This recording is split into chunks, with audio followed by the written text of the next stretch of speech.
Namaskar, Swagatam.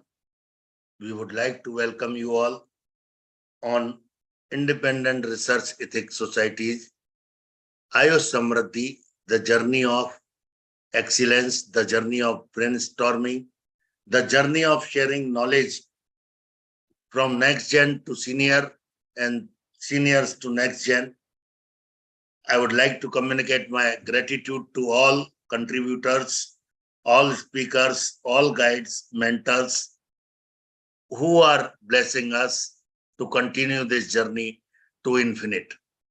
बहुत बहुत धन्यवाद, बहुत बहुत आभार. मैं सर्वप्रथम आदरणीय विष्णु प्रसाद शर्मा जी, अग्निहोत्री जी, सिजोरिया जी, सभी सीपी शर्मा जी, सभी बुजुर्गों को नमस्कार और साथ में आदरणीय दिलीप कुमार आचार्य जी, आदरणीय अमेया बिहानी जी, आदरणीय अखिलेश जी, मेरे छोटे भाई, जिनकी वजह से आज ये वेबिनार में हमारे साथ इतने मूर्धन्य विद्वान जुड़े हुए हैं, श्वेता जी और अमृता जी, सभी का बहुत बहुत नमन, नमस्कार. Thank you very much for joining today. Our subject is today palliative care for cancer. Today is World Cancer Day. Though we have conducted 7 or 8 webinars, but this subject is really unique and should be remembered by all medical faculty, fraternity, that we are here for palliative care of cancer patient to improve their quality of life till the end. Thank you very much. I would like to invite Professor Vishnu Prasad Sharma ji for his initial blessings. He is ex-principal, Government Ayurvedic College, Guwahati, and President, Vishwa Ayurved Parishad, Assam. Welcome, sir. Welcome. Namaskar. Good evening to everybody. Respected, distinguished guests, eminent speaker, ladies and gentlemen. I, Professor Dr. Vishnu Prasad Sharma, welcome all of you to this evening webinar on palliative care for cancer, most important subject. So in this webinar, we have eminent speaker. I want to invite first Dr. Dilip Kumar Acharya, Honorary Professor, IMA Academy of Medical Specialties, Indore. Welcome you, sir, to this evening webinar. Next, I want to welcome Dr. Shilpi Sood, Consultant Gynecologist, Surgeon from Nagpur. Welcome you. Next, I want to welcome Dr. Shweta Barma, Assistant Professor, Government Ostanga Ayurvedic College, Indore. Welcome you, madam. Next, I want to welcome Dr. Omiya Bihani, Head and Neck Cancer Surgeon, SRG, CBCC Cancer Hospital, Indore. Welcome you. Next, I want to welcome Dr. Amrutha A., MD Scholar, Government Ayurvedic Medical College, Mysore. Welcome you, madam. Once again, I welcome all the distinguished guests, eminent speaker, ladies and gentlemen, to this evening important webinar on palliative care for cancer. We are waiting to hear from this eminent speaker. Thank you. Namaskar. Over to Pawanji. Thank you. Thank you very much, sir. Thank you very much. I would like to request, first of all, today to Dr. Akhilesh Bhargav. Dr. Akhilesh Bhargav, welcome. Akhilesh ji, आप तक मेरी आवाज जा रही है? Doctor Akhilesh Bhargava, I hope. Akhilesh ji, doctor Akhilesh Bhargava, unmute करिए. Doctor Akhilesh Bhargava, unmute करो. Doctor Akhilesh, you are muted, please unmute.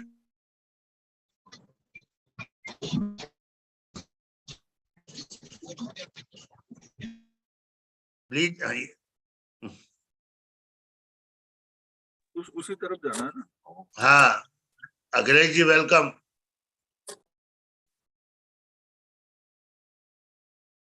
I hope he is not able to listen our voice. That's the problem.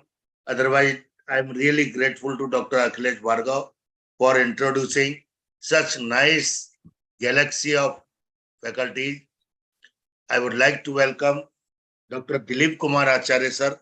He is MS Surgery, FAIS, FICS, FAIGES, FMAS, FALS, Honorary Professor, IMA Academy of Medical Specialties, Patron, Voice of Tobacco Victims, ex-Honorary Secretary, Cancer Society of Madhya Pradesh, Honorary Secretary, Say No to Addiction Foundation, Secretary Trustee, Indore Surgeons Research Foundation, ex-President, Alumni Association, MGM Medical College, and retired civil surgeon and surgical specialist, Government of MP. I welcome you all. Welcome, sir. Welcome. Now stage is yours. Welcome, sir. Swagatam. Very good evening, sir. At the outset, my sincere thanks to Dr. Pawan Sharma, Dr. Vishnu Prasad Sharma ji, my friend and Dr. Akhilesh Bhargav, and all fellow speakers and delegates attending and listening. I'm thankful to you all for giving me this opportunity to share my thoughts with you. You all know today is World Cancer Day. It was proposed by UICC in 2000, and since then every year we are being given this thing. Every 2-3 years they give a theme. This year the theme is, we all know, care for all. That means irrespective of the caste, creed, financial status, one should have a good care. And care doesn't mean only treatment part, but also the palliative part, which is, Pawan Saab rightly said, which is not much talked about, not much discussed about, but that is very important. People do not have much understanding of things also. So I'll be talking about for a few minutes about palliative care. I'll just start sharing my screen.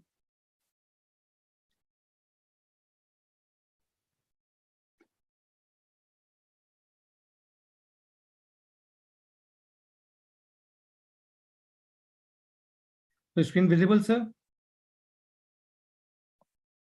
Hello? No, sir.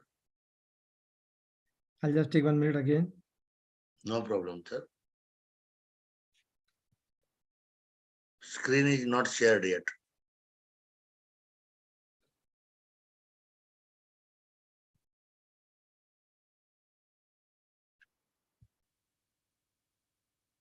Taking a long time to share. Anyway.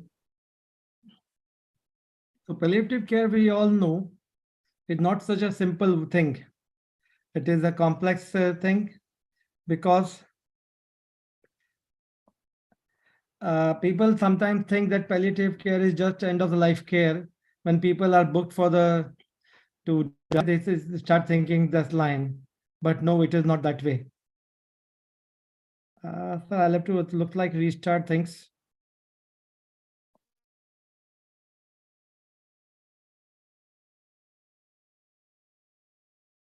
Can you mail me?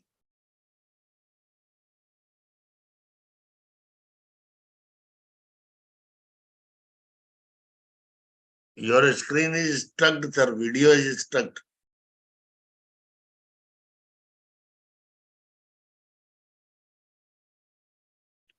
Kindly pardon us for these technical glitches. These are unavoidable and irresistible.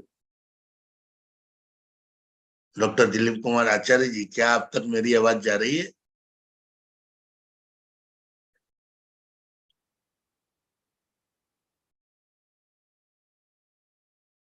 I hope he is rejoining.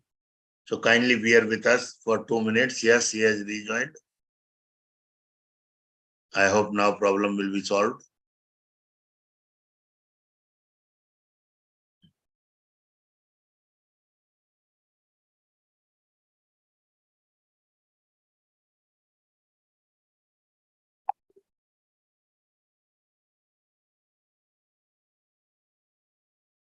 Please unmute yourself.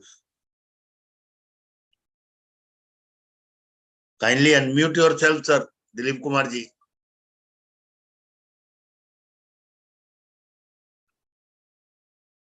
आप mute हैं.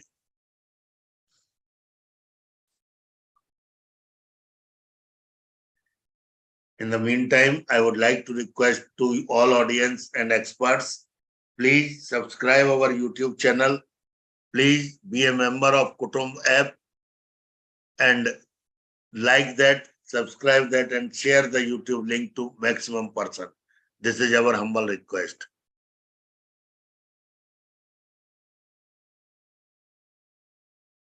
We are waiting for Dr. Dilip Kumar Acharya ji. Please bear with us. Unfortunate situations due to internet.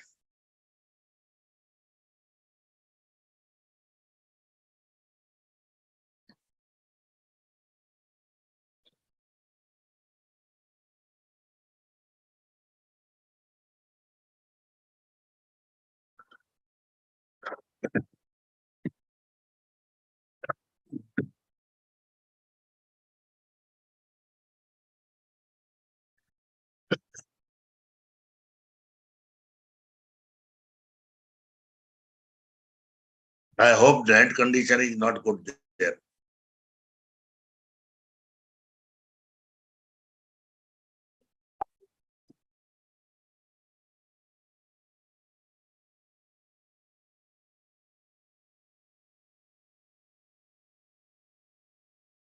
It will not be wise to call next speaker.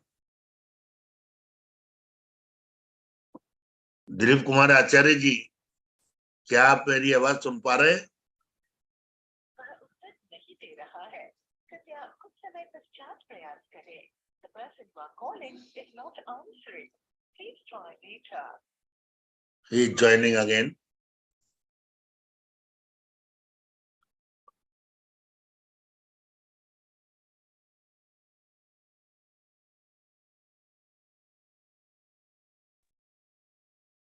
Doctor Dilip Kumar ji कोई doctor Dilip Kumar ji screen share करने जाता हूँ तो वो hang हो रहा है. I don't know why. तो व्हाट आई रिक्वेस्ट इज कि जब तक आप नेक्स्ट स्पीकर ले लें तब तक मैं ट्राई करके देख लेता हूँ. तो we don't want to get unnecessarily. Okay sir. मैं now I would like to welcome doctor Shilpi Sood, recently joined, but her audio is not joined till then now. Dr. Shilpi, am I audible to you?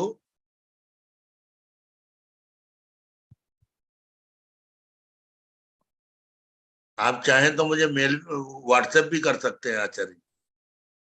हाँ वो कर लेता हूँ sir. मैं लगता है मुझे अपनी टॉक जो है हाँ आपका नंबर मुझे दे देंगे. यही व्हाट्सएप है जिसमें मैं आपको भेज रहा हूँ यूट्यूब. ठीक है. अच्छा तो एक बार फिर दे दीजिए please. 98309. Yes sir. 89242. 89242. Right sir. तब तक यदि आप आज्ञा दें मैं श्वेता जी को बुलाऊं. हाँ बिल्कुल बुला लें सर. बिल्कुल अच्छा रहेगा. हाँ तो मैं डॉक्टर श्वेता वर्मा जी को आमंत्रित करता हूं. डॉक्टर श्वेता वर्मा जी, मंच आपका है. प्लीज जुड़ती रहिएगा. और आज हम आपसे सीखना चाहते हैं कि पैलिएटिव केयर हम आगे क्या प्लान करें.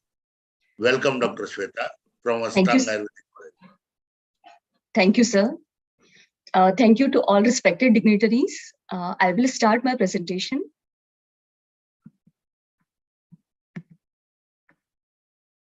Is the screen is visible? Yes, clear. Yes, sir. Today's my topic is Ayurvedic approach to rectal carcinoma. Focus on palliative care, madam. Yes, sir, definitely. Only palliative care.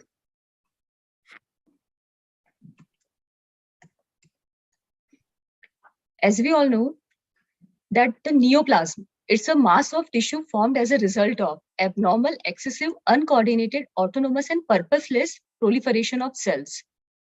Two types of carcinoma, benign and malignant. Benign malignant tumors are of epithelial origin. They are stick to the part stubbornly like a crab. The hallmark of the cancer cells की क्या speciality है? They are excessive and autonomous growth. They are genetically unstable and capable of inducing neoangiogenesis. नई cells का proliferation ये बहुत easily कर पाते हैं. Our topic is rectal carcinoma. It's a continuous growth from rectosigmoid junction और as a solitary growth in the rectum. ये rectum एक solitary growth के रूप में भी हो सकती है और rectosigmoid junction में as a continuous growth. As you can see, this is the part of rectum and sigmoid colon. इस part में colorectal carcinoma is most commonly present. Polyps are also there. They are as a single pedicle tumor arising from a mucosal surface. Many types of polyps are there. It's a case of familial adenomatous polyposis. Colorectal carcinoma, increasing incidence of colorectal carcinoma. Patients rectal cancer के बहुत common हमें routinely OPD में मिलते हैं and the basic cause are radiation, alcohol के कारण, inflammatory bowel diseases, family history and personal history. There are a various type of rectal carcinoma. First of all, cauliflower carcinoma. Rectum के part में अगर patient constipation की complaint कर रहा है तो there can be a possibility of polypoid of cauliflower-like carcinoma. एक fungating mass है जिसके कारण patient को motion pass करने में difficulty आती है. Here you can see the ulcerative carcinoma. Bleed is present. Serous carcinoma, annular carcinoma. Anorectal junction पे rectum के पास पूरा एक annular growth बन जाता है जिसके कारण patient को motion pass करने में difficulty होती है. There is completely stenosis there. जो pelvirectal junction और anorectal junction के बीच में present होती है. Mode of spread of cancer, local, lymphatic, venous and transperitoneal. Duke staging is there, जिसमें stage A में rectal wall तक है, then D stage तक जब आता है, then that stage is cancer का metastasis. Prognosis, अगर Duke staging A है, then 5-year survival is 90 to 100%. लेकिन अगर C stage तक चला गया है, metastasis हो गया, then survival rate is quite low. TNM classification, tumor node and metastasis. It explains the extent of local spread, nodal involvement and metastasis. Grading, the broadest classification is there. Stage 1 में there is low grade tissue. Tissue का appearance microscopically and macroscopically कैसा है? The grading description उसके through हमें पता लगता है. The clinical feature, हमें कोई भी patient अगर कैंसर का है, rectal carcinoma का, then सबसे पहले उसका कंप्लेन होगा ब्लीडिंग पर rectum.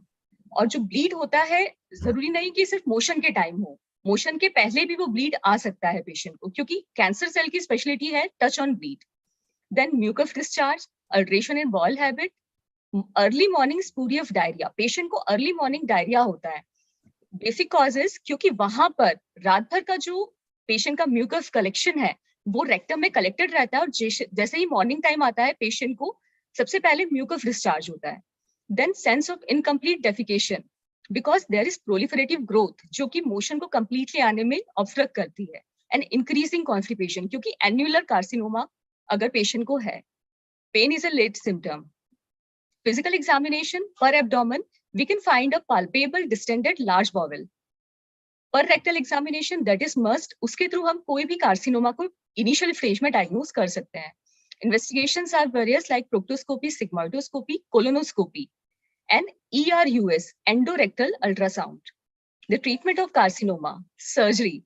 Primary treatment is surgery, but recurrence is also common after surgery also. Thereby, radiotherapy and chemotherapy is also described. In surgical treatment, the radical excision of rectum along with mesorectum और lymph node को भी हम excise करते हैं in surgical part. Local excision and radical procedures. Complications after surgery. But surgery के बाद भी there are some complications. अगर inadequate removal of tumor रहा, अगर tumor पूरी तरह से completely नहीं निकल पाया, या फिर अगर new primary tumor develop होता है, then local recurrence is quite common. Here is our approach, the palliative care, Ayurveda, holistic approach. Basically, Ayurveda helps the person to heal at mental, physical and spiritual level. In Ayurveda Samhita, Arbut is described अर्बुद का meaning है modern science में it can be compared to cancer. Here is the collection of विकृत दोष. आयुर्वेदा में basically 3 तरह के दोष बताए गए, वात, पित्त एंड कफ दोष. द एब्डोमिनल डिसीज बेसिकली कहाँ से अराइज होती है? They are from weak digestive agni. अगर अग्नि वीक है एंड अग्नि वीक होने के कारण मल प्रोडक्ट ज्यादा बनते हैं. अगर हमारा खाना, if our food is frozen, improperly cooked, then दोष will accumulate in body. और दोष अगर accumulate हुए तो it will affect the प्राण. And waste product अगर बनते हैं बॉडी में, accumulate होते हैं, it can give rise to disease. So what is our treatment? We can have patient can drink green tea because green tea has epigalactocatechin. It's a supplement. It destroys the formation of cancer cell. Aloe vera, जिसका आजकल बहुत ज्यादा use किया जाता है because it clears the digestive tract और harmful toxins को remove करने में हेल्प करता है. टर्मरिक, एक पैलिएटिव केयर में हम पेशेंट को रूटीन यूज की चीजें भी बता सकते हैं. That turmeric is also important and it's very potent against cancer cells. It has curcumin जो कि कैंसर सेल को डिस्ट्रॉय करने में हेल्प करता है. Ayurveda treatment is effective to reduce the size of tumour. Palliative care में हम पेशेंट को आयुर्वेदा ट्रीटमेंट भी सजेस्ट कर सकते हैं because Ayurveda helps to reduce the size of tumour. Tumour का साइज रिड्यूस होगा, then the side effect of radiation and chemotherapy they are also lessen by the Ayurvedic treatment. Then immune status of the body is increase due to Ayurvedic treatment. What are the diet indication in Ayurveda? Sattvic aahar, seasonal fruits, vegetable and cereals. It should be taken maximum by the patient. Patient should consume fruit juices, fresh nuts, sprouts, and he has to avoid snacks, fast food or ready-made food. Because अगर patient ready-made food लेता है तो उसमें chemical का amount बहुत ज़्यादा होता है and it causes cancer also. It can cause cancer cell.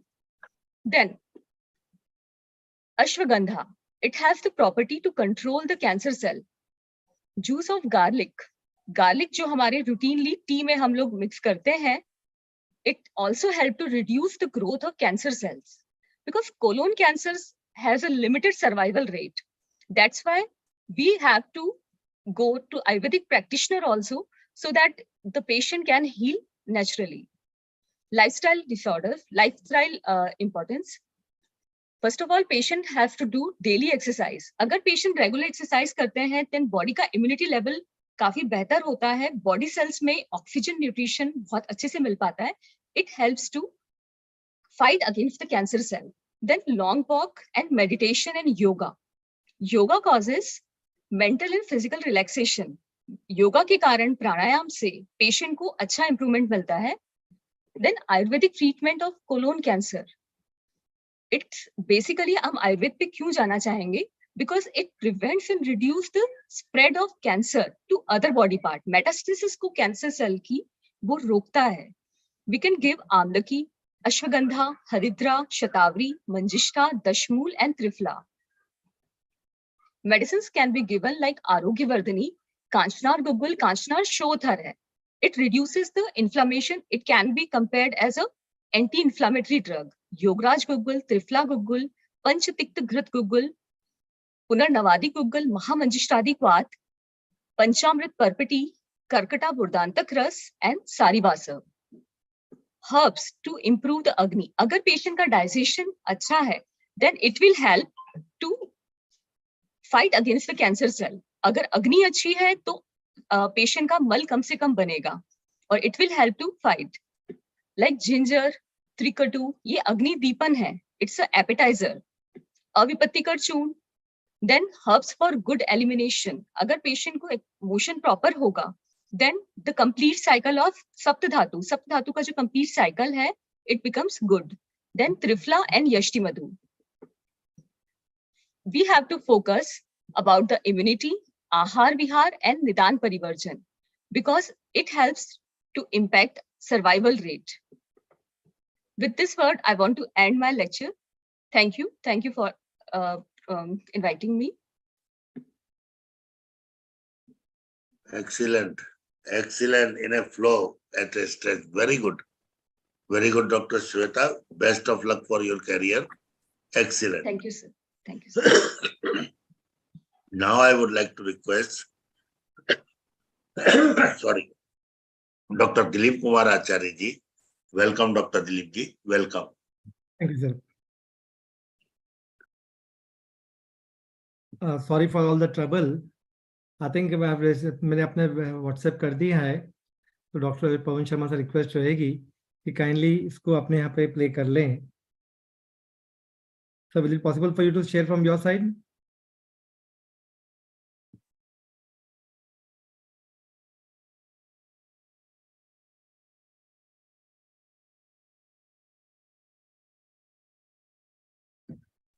Kindly continue, sir.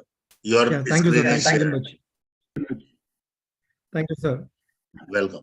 So I was talking, UICC ने 2000 में दे बताया था ये कि अपने को जो है पैलिएटिव केयर पे के साथ साथ बाकी सब चीजों पे कैंसर पे भी काम करना चाहिए. एनी डे वी नो, सबका अगर कोई मना जाता है, जैसे कि आज वर्ल्ड कैंसर डे है, 7th November national cancer awareness day, 31st May is world no tobacco day, then we have a HPV day also, then October is the breast cancer awareness month, जनवरी अभी गया cervical cancer awareness month था. ये सब days हम इसलिए मनाते हैं कि सबका ध्यान एक साथ जाता है. आज हम लोग भी अब वैक्सीन अपने प्रोग्राम कर रहे हैं, सब लेक्चर्स वगैरह सब पेपर में आता है, सब कुछ आता है, तो इसलिए अपने को सब डेज मनाते रहना चाहिए. Because we have, society has given so much to us, we should give back to the society whatever we can. So today the topic has been given, allotted to me has been palliative care for cancer. Next slide, please. WHO in 2002 came up with this thing definition that it limits palliative care to problems associated with life-threatening illnesses only, rather than the needs of patient with severe, chronic, complex conditions. Because cancer alone is not the thing. There are so many other diseases also which are life-threatening, which can be problematic also. Next slide, please. Next slide, sir. So in 2017, a commission was formed, a Lancet Commission on Global Access to Palliative Care in the Pain Relief and the International Association for Hospice and Palliative Care. They designed, conceptualized, and developed a definition which shows palliative care is the active, holistic care of individuals. Holistic word is important again. Across all ages, may it be a child, maybe an adult, maybe a very senior person, with serious health-related sufferings due to severe illness, and especially of those near the end of life. It aims to improve the quality of life of patients, their families, and their caregivers also. Because we know it very well, if the patient is suffering, the patient is in a lot of pain, the whole family gets disturbed. So it is the suffering, mitigates the suffering of the patients as well as their families and their caregivers also. Next, please. So from person-centered, it helps with the progressive limiting illnesses also. So the main goal is to help people maintain the quality of life by dealing with their physical, emotional, cultural, social, and spiritual needs. All 5: physical, emotional, cultural, social, and spiritual needs also. And this type of care starts right from the day of diagnosis. Especially the patient with cancer, we know it. Cancer has many problems, and maybe it's most of the time the outcome or the final outcome of the cancer is not good. Until unless we get the patient in a very early stage, we are able to give them a curative treatment. But otherwise, most of the time, we have to give them palliative treatment of surgery and other things also. So the type of help starts from the time of diagnosis only and can be given alongside with the other disease and cancer treatments. As I said, spiritual needs, emotional needs, cultural, social needs, they go along with the proper treatment of the cancer also.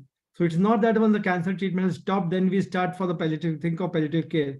It's right after the beginning only. Next, please. So palliative care is not the end of life care. It's care focused on improving the quality of life for people with serious illnesses. May it be cancer, may it not be cancer also. Next. Next, please.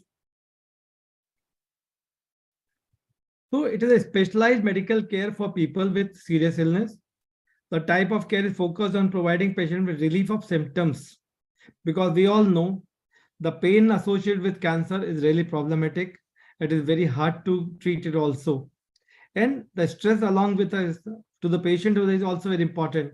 So relief of symptoms is the first primary thing we look for in palliative care. And along with that, we want to improve the quality of life of the patient also and their family members also. If the patient is in agony, patient keeps on shouting for the pain, we all know family members cannot be at peace. So it improves the quality of life of the patients also. It is provided by a team of doctors, nurses, other specialists who work with doctors to provide an extra layer of support, not just a routine work of daily feeding the patient and taking care of his bowel and bladder habits, but an extra layer of support is required. Palliative care is appropriate at any age for any serious illness and can be provided together with a curative treatment also. Next, please. Then why discuss palliative care at all? Well, WHO in 2014 recommended that compulsorily one should integrate the palliative and end-of-life care at all the level of healthcare.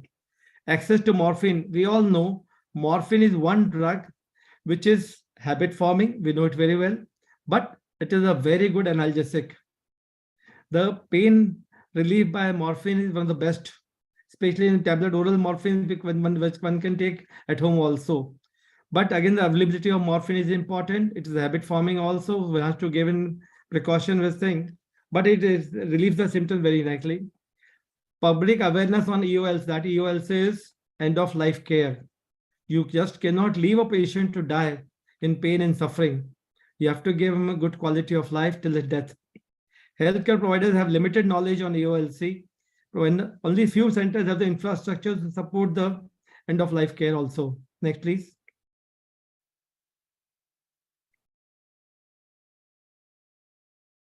Then in India, we know about more than 1 billion, even now it is 13.5 lakh new cancer patients are every year diagnosed. But unfortunately, most of them are diagnosed in a late stage. Only 1/3 of patients who need palliative care have cancer. 2/3 have non-malignant diseases like cardiorespiratory, neurological, and HIV also. So primarily, we will be discussing cancer, but other patients with serious illness also require palliative care. The highest number of patients in need of palliative care in future will be the frame from the elderly age group that we all know. As in India also, the average age is increasing, and with that, associated diseases are also increasing, and cancer is one of them. So we'll have a more and more of elderly population in our country with more of cancer patients, and then we'll have need more of palliative care. The Economic Intelligence Unit report, India is the worst place to die because of so many economically, most of the patients do not get what they deserve. Even a Human Rights Watch report said unbearable pain raises serious concerns about lack of palliative care in India. And only 1 to 4% of patients have an access to a good palliative care. Next, please.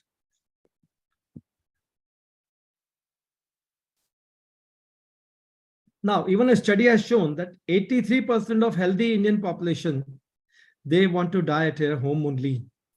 They prefer to die at home, as one of the studies in 2014. But unfortunately, because people at the home do not want to take care of them in a terminal stage, it becomes very difficult for them to manage all those things. So they have to die in hospital. People interested in dying at home, everybody given a chance would definitely prefer to die at home only. But the care is not available, so palliative care is not there, so they are left in the mercy of the hospital to die there. Almost all lama is left against medical advice. Do not receive any form of symptom relief measures in the end of life period and die miserably, because they leave the hospital without permission of the doctors and the hospitals. So they are not given proper discharge ticket. They are not advised properly about the medications. They do not take help of the hospital to get a good palliative care at home, and then they die miserably also. And significant number of patients dying with advanced illness in ICU with needless operation done is there. But it is a very tricky situation. How much of end of care can be given, and what time the patient will come back from a serious illness. It's always a question of doubt. Next, please.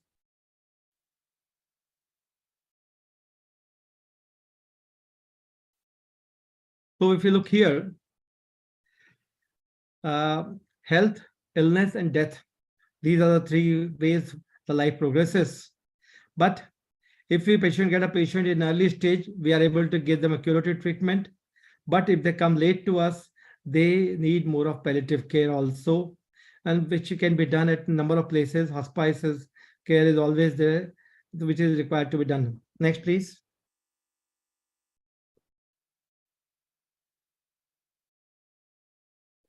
So the delivery of the palliative care can be done at hospital, the most good place. In the hospices, especially made for this, nursing homes and social health centers made for this, and also in the community at the patients' residence, also in other places also. So if the hospital team, which is giving a palliative care, should be able to reach to the community, reach to the patient's home, and then give him care, required care there also. So palliative care can be delivered at any place, but the only thing is it has to be a good team which can go to the places. Next, please.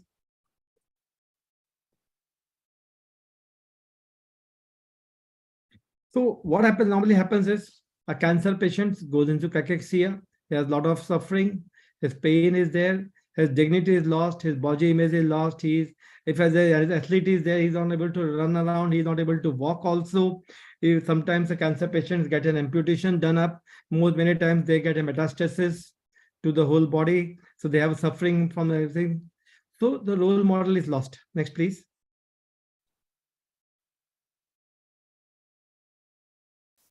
So what the patient wants, first and foremost, is palliation of the symptoms. Then patient wants to communicate with the people. And then they want a psychosocial support. So for palliative care, relieving symptoms is primary job. But other things are again very important from the patient's perspective also. Next, please.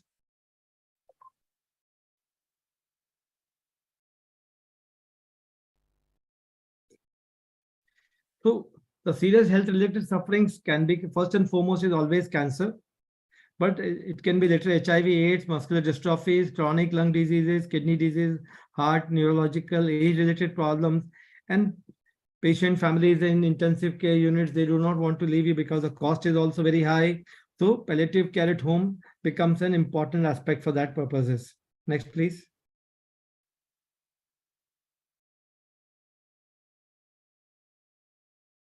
So what are the symptoms patient wants to relieve from? First and foremost is pain. Second is breathlessness. If the patient has a carcinoma of lung, patient has mets in the lungs, they become breathless. The digestion is again very difficult. They have nausea and vomiting with all the drugs also going in there.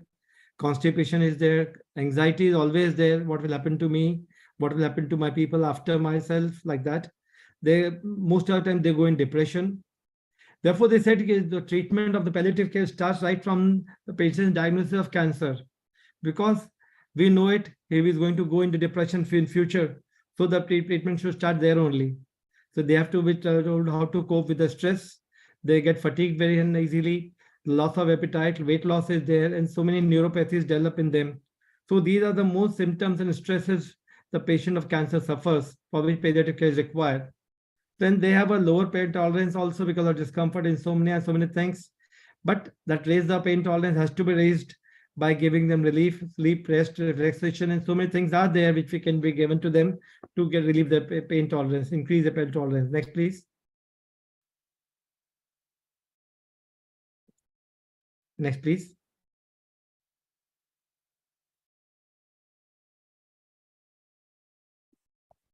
So we have so many things to help people for palliative care.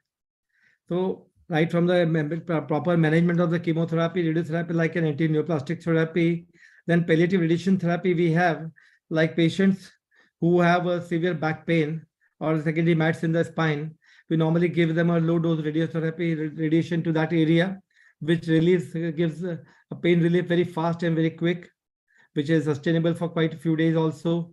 Then we adjuvant drugs. Then sometimes physical modality is also required to make a person walk around, talk to people like that. And psychosocial modalities are always there to help the patient come out of the symptoms and stress problems. Next, please.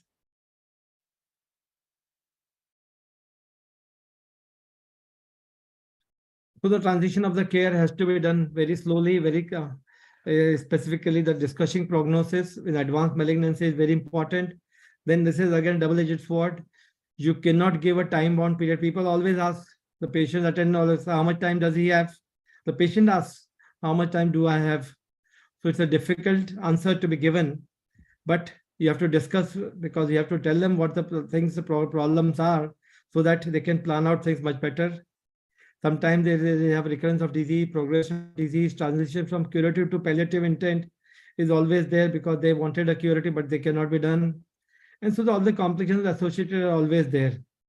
So we have the caregiver, next please. The caregiver is also to understand these are the likely questions I'll be asked, and I have to reply to them in a scientific way, which is again very important. Next, please. So the palliative caregiver has to understand the patient's disease also, and that way. Next, again, a few lines about the physical activity in palliative care. Well, if the person is mobile, he is able to do some physical activity by himself, or maybe passive exercising or active exercises. So they have this, they come out with they get fatigued also, but they are able to it increases their aerobic capacity also, it increases their strength, and overall physical function is improved. Next. So for palliative care giving, especially to cancer patients, we should always try to give them some physical activity as long as possible, because mobility is an important factor for psychological and physical identity also. If the patient is able to take care of himself and go to use the toilet and other things, still he is able to do it, he feels I'm not dependent on people. So they have more confidence in themselves, they are able to do physical activities. Next, please.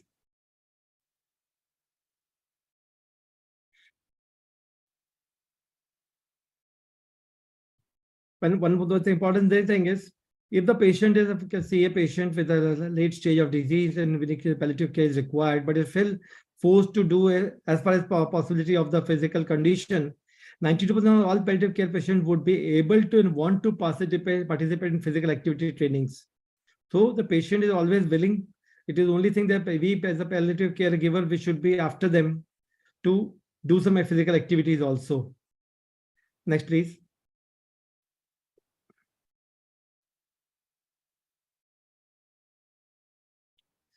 In advanced patient with advanced disease, we should give them aerobic training for walking. Then again, maybe once or twice or thrice a week, then give them some subjective load also, and keep them pain-free. Next, please. So that they are able to do some physical activity. Because if they are in a lot of pain, they'll not be interested in doing any physical activity also. So any physical activity is better than none at all. So whatever, how much, next please. Whatever limited amount of activity patient can do, that's a good thing from palliative care point of view, that they should be asked to do some physical activity. Next, please.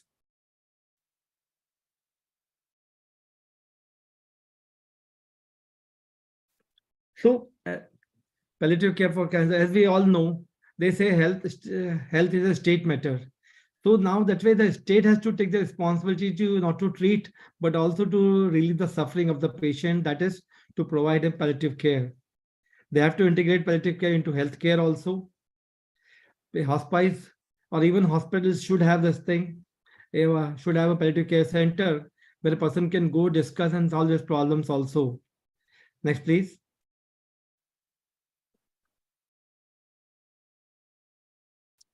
And for that purpose, as I said, one of the main symptoms for patient, especially cancer patients in the term 8 stages, is pain. So education, training in pain management and palliative care should be an important aspect of the medical curriculum also, and it should be given to all medical nursing students, and also improve the public awareness about it. Public also even doesn't know that palliative care can be given to the patient, can be kept free, and the things are available easily. So when, next please. So it should be a part of the health budget, palliative care, like, we are giving chemotherapy, we are giving radiotherapy to the patient, even palliative care should be available from there only. So when somebody is in intractable pain, they suffer a lot, and the family also suffers with them. And even the person has gone, even if the person has died, he has expired, the family remembers the day of suffering their lifelong, that the power so-and-so was in dire pain and we couldn't help them much. Therefore, palliative care is important, right? Not from the patient point of view, from family point of view also. Morphine, as I said, I will repeat, it's a very good analgesic. It is comparatively very cheap also, friendly to the budget, to the pockets also, but it has to be taken in a properly, not misused. And the government should see that every patient who needs morphine can get it easily without any problem. Next.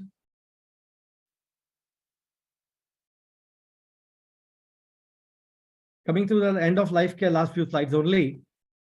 Some people have given different definitions for that.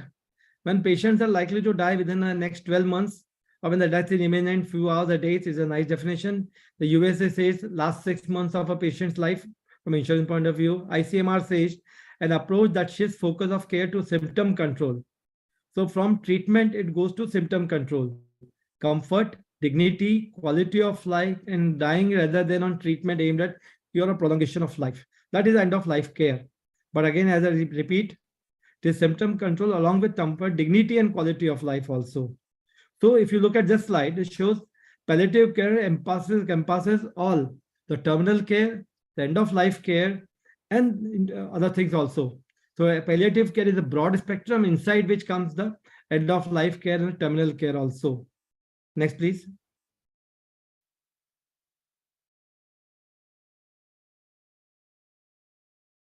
I had an occasion to meet Padma Shri Dr. Awadi, Dr. Rajagopal. He is one of the biggest person in the country who has been working on Pallium through Pallium India for palliative care, and he has trained many doctors, many people, nurses also in palliative care for this.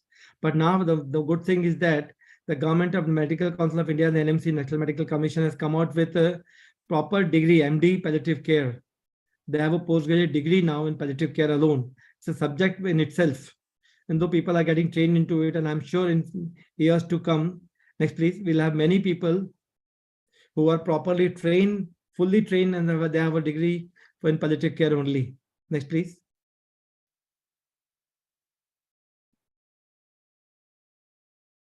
So one of the last slides, palliative care is a team-based approach. One has to understand that doctors and nurses, they prescribe medication, help with medical decision, coordinate with other doctors for the treatment.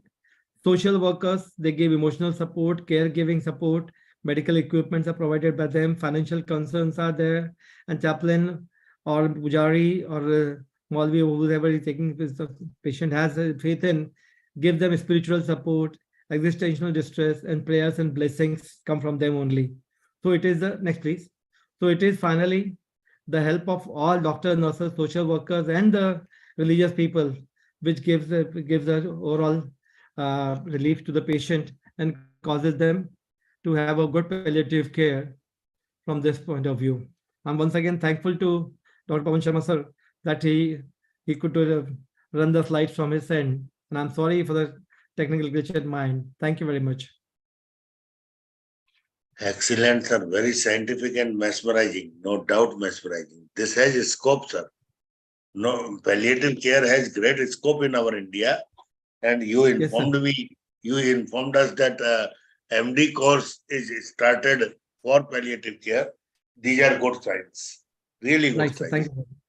And in my opinion, the beds, 50% beds of private Ayurvedic and medical colleges should be allocated, designated particularly for palliative care. Sir, if we have a good team which can give good care at the home also, or we can come out with hospices and nursing homes, it will not be a burden on our main hospitals also, the teaching college hospital, other place also. At the same time, patient will get good care also. So one has to balance the things, in my opinion, but the team has to be built up, which can give a good hospice care, which can have good care at the patient's residence or in the community service also. Thank you, sir. It is also surprising, sir, that these hospices are being run by nurses mostly. And nurses are calling doctor on basis of the emergency or need.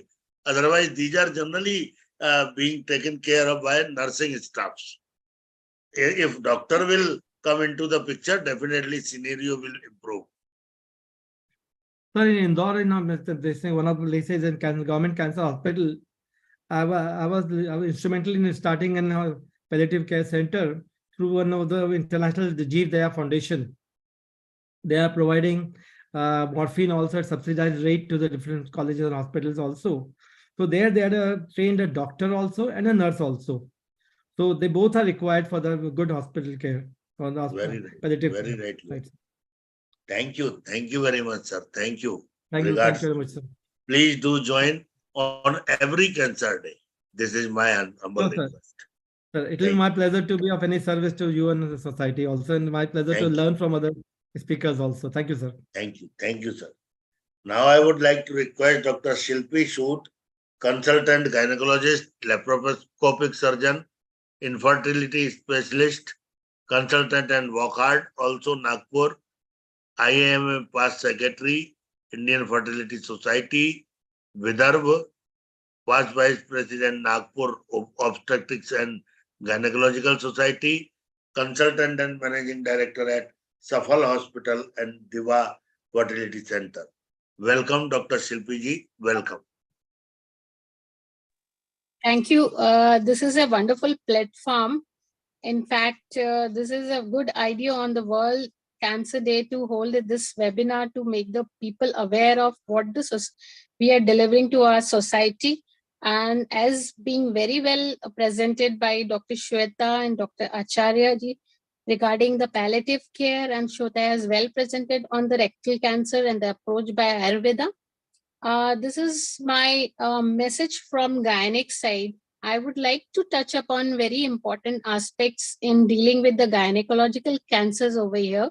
So gynecological cancers are mostly 5 types of cancers, and basically they are cervical cancers, uterine cancer, ovarian cancers, cancers in vagina and vulva.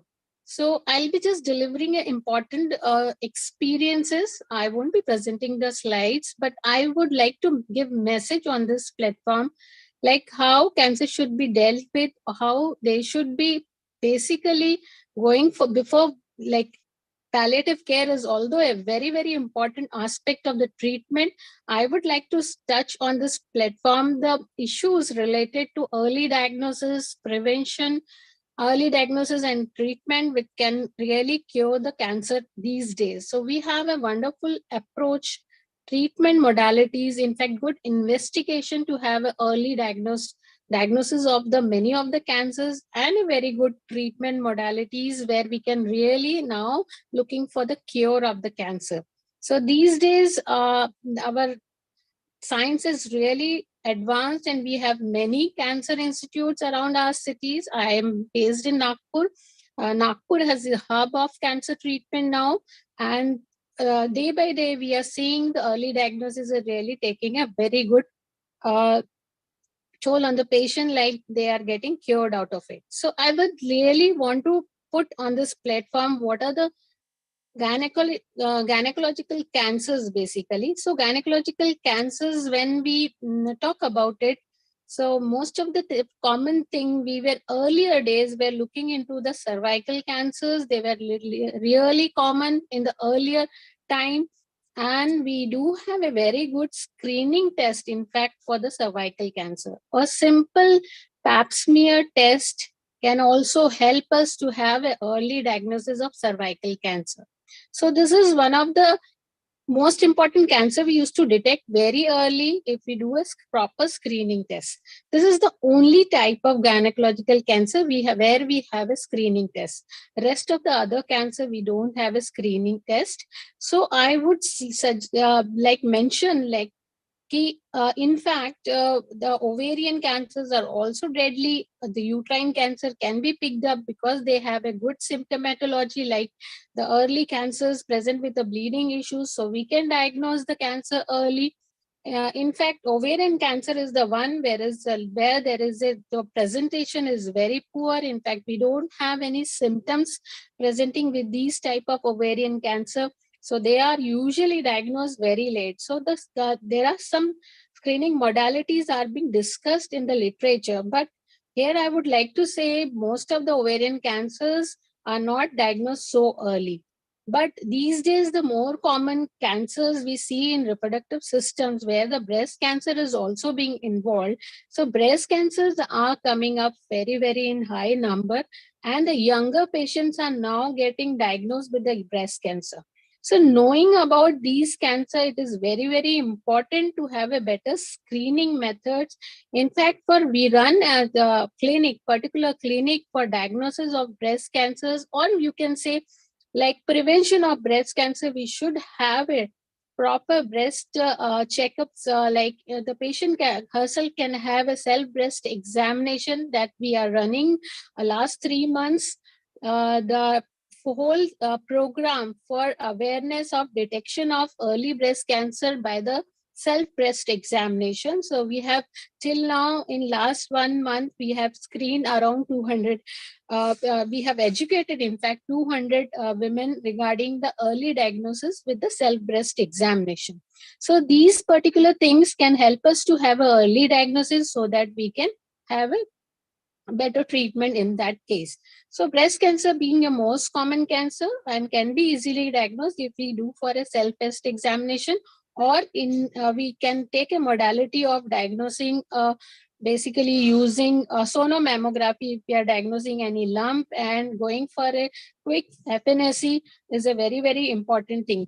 Followed by, we have a good modality of doing mammography also, and followed by, and later on we can take help of, for smaller lumps we can do the MRI also, and do the MRI, and directed FNAC can be done for the diagnosis of breast cancer.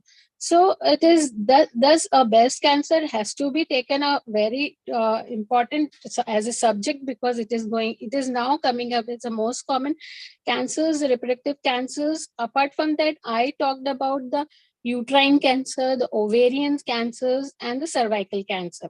The very least seen cancer is also the fallopian tube cancers, which is not that common, but we should have a high suspicion of fallopian tube cancer also when there is a presentation like ovarian cancer, but the ovaries are normal. So after going through about all these reproductive organ cancers, we should basically, after educating the patient, we should run a preventive programs for each cancers and the treatment modality side by side. So there are various methodologies to diagnose the early cancer, as I said, screening type test, or we should have with symptoms the thorough checkup. Gynecological checkup after 40 is must to diagnose early cancers. So for uterine cases, we have an abnormal uterine bleeding pattern or postmenopausal bleeding conditions. In postmenopausal bleeding conditions, here we have to do the check uridage or hysteroscopic DNCs, and they can give us an endometrial biopsy and can be diagnosed as earliest on. And these patients, once diagnosed on DNC or endometrial biopsy, a cancer being detected, you have to type the various types of cancers. Now, after doing so, we have to go for the MRI diagnosis of endometrial cancer, and the staging has to be ascertained by imaging technique. With staging, we can go for an exploratory laparotomy or laparoscopic approach for the radical hysterectomy for a case of uterine cancers. Similarly, in CA cervix, the staging has to be determined. The early stages can be taken care by a simpler radical hysterectomy like Verdheim hysterectomies, but the advanced stages cancers, they require the chemotherapy and the radiotherapy likewise for the further treatment, full treatment, curative treatment, or a palliative treatment in case of advanced treatment. But they need a dedicated care from the physician, oncologist, or a oncosurgeon, where we can take a good outcome of the patients. Similarly, we also come across the cases of vaginal cancer, although they are rare, but can be diagnosed easily with minor symptoms of vaginal bleeding or vaginal abnormal discharge, like in cervical cancer also. In same case, we can diagnose a vulval cancer by diagnosing a vulval ulcer or vulval outgrowth on the vulva, taking a simpler biopsy from that area. In case of vulval and vaginal cancer or a cervical cancer, we can do the typing and grading of the cancer, which is very, very important. After typing and grading and staging, we can go for the appropriate surgical steps. If not that is suitable, we have to go for chemo and radio for the further treatment, followed by we have a break treatment of surgical approach also, where we can give a full care of the patient in the early stages. So I have given a brief orientation of all reproductive cancers, which are very, very important to deal with. And we have a great experience to share here that we are running an oncology clinic where we are targeting our all 40 plus women to basically come for the regular checkups, early diagnosis of cancers, and basically treatment further if they are diagnosed. So, very important thing for the prevention of cancer is the we have a prevention of cancer, cervical cancer by the giving a Gardasil vaccination to prevent the HPV viruses, which can be is one of the positive agent for the for the cervical cancer. So giving a vaccination against this HPV virus, we can simply reduce the chances of viruses causing the cervical cancer. So this we can give this particular vaccine from the to the girls from the age of adolescence age to the up to the sexually reproductive time. Actually, that is the best time. So most of the time we prefer maximally given to be safe should be given by the age of 30 or 35. Later on, since we prefer doing rather giving vaccination, doing the pap smear test for early diagnosis of cervical cancer. So I must say, briefing these reproductive organ cancers, I want to enlighten everybody over here. Like these are the particular cancer we should approach in gynecology, and we should have a stepwise approach in diagnosis and the treatment of the cancers to have a better cure. So here I'll finish my talk. I didn't come with the PPT, but I want to really enlighten everybody, like we must focus on the prevention and early diagnosis of cancer so that it will not really have a toll on the patient. Thank you so much for giving me this opportunity. Thank you, Dr. Shilpi. Our principle of Ayurveda or basic aim of Ayurveda is always there. Prevention is better than cure. Aturasya vikar prashamnam is second. Swasthasya swasth rakshanam is first. So thank you very much. Very nice. Now I would like to request Dr. Ameya Bihani ji. Welcome, Bihani ji. Welcome. Thank you very much, madam. Good evening to everyone. Good evening to all the seniors and colleagues. Now, sir has already discussed in detail about what palliative care is, palliative medicine is, and so have the other faculties. I'll just like to enlighten a couple of facts. I'm not going to present some formal presentation. We have already gone through most of the points. Till head and neck oncology is concerned, where palliation for head and neck patient comes into picture. In most of the other palliative patients, it's not very obvious. The disease is not very obvious. And that's not the case with head and neck cancers. Any oral cancers, neck cancers, they present with fungating masses. Their difficulty in obviously dressings, difficulty in breathing, chances of bleeding and secondary hemorrhages. There is issues with nutrition, swallowing and speech. So while dealing with a patient of head and neck cancer, the palliation just doesn't end with control of pain or relieving of symptoms.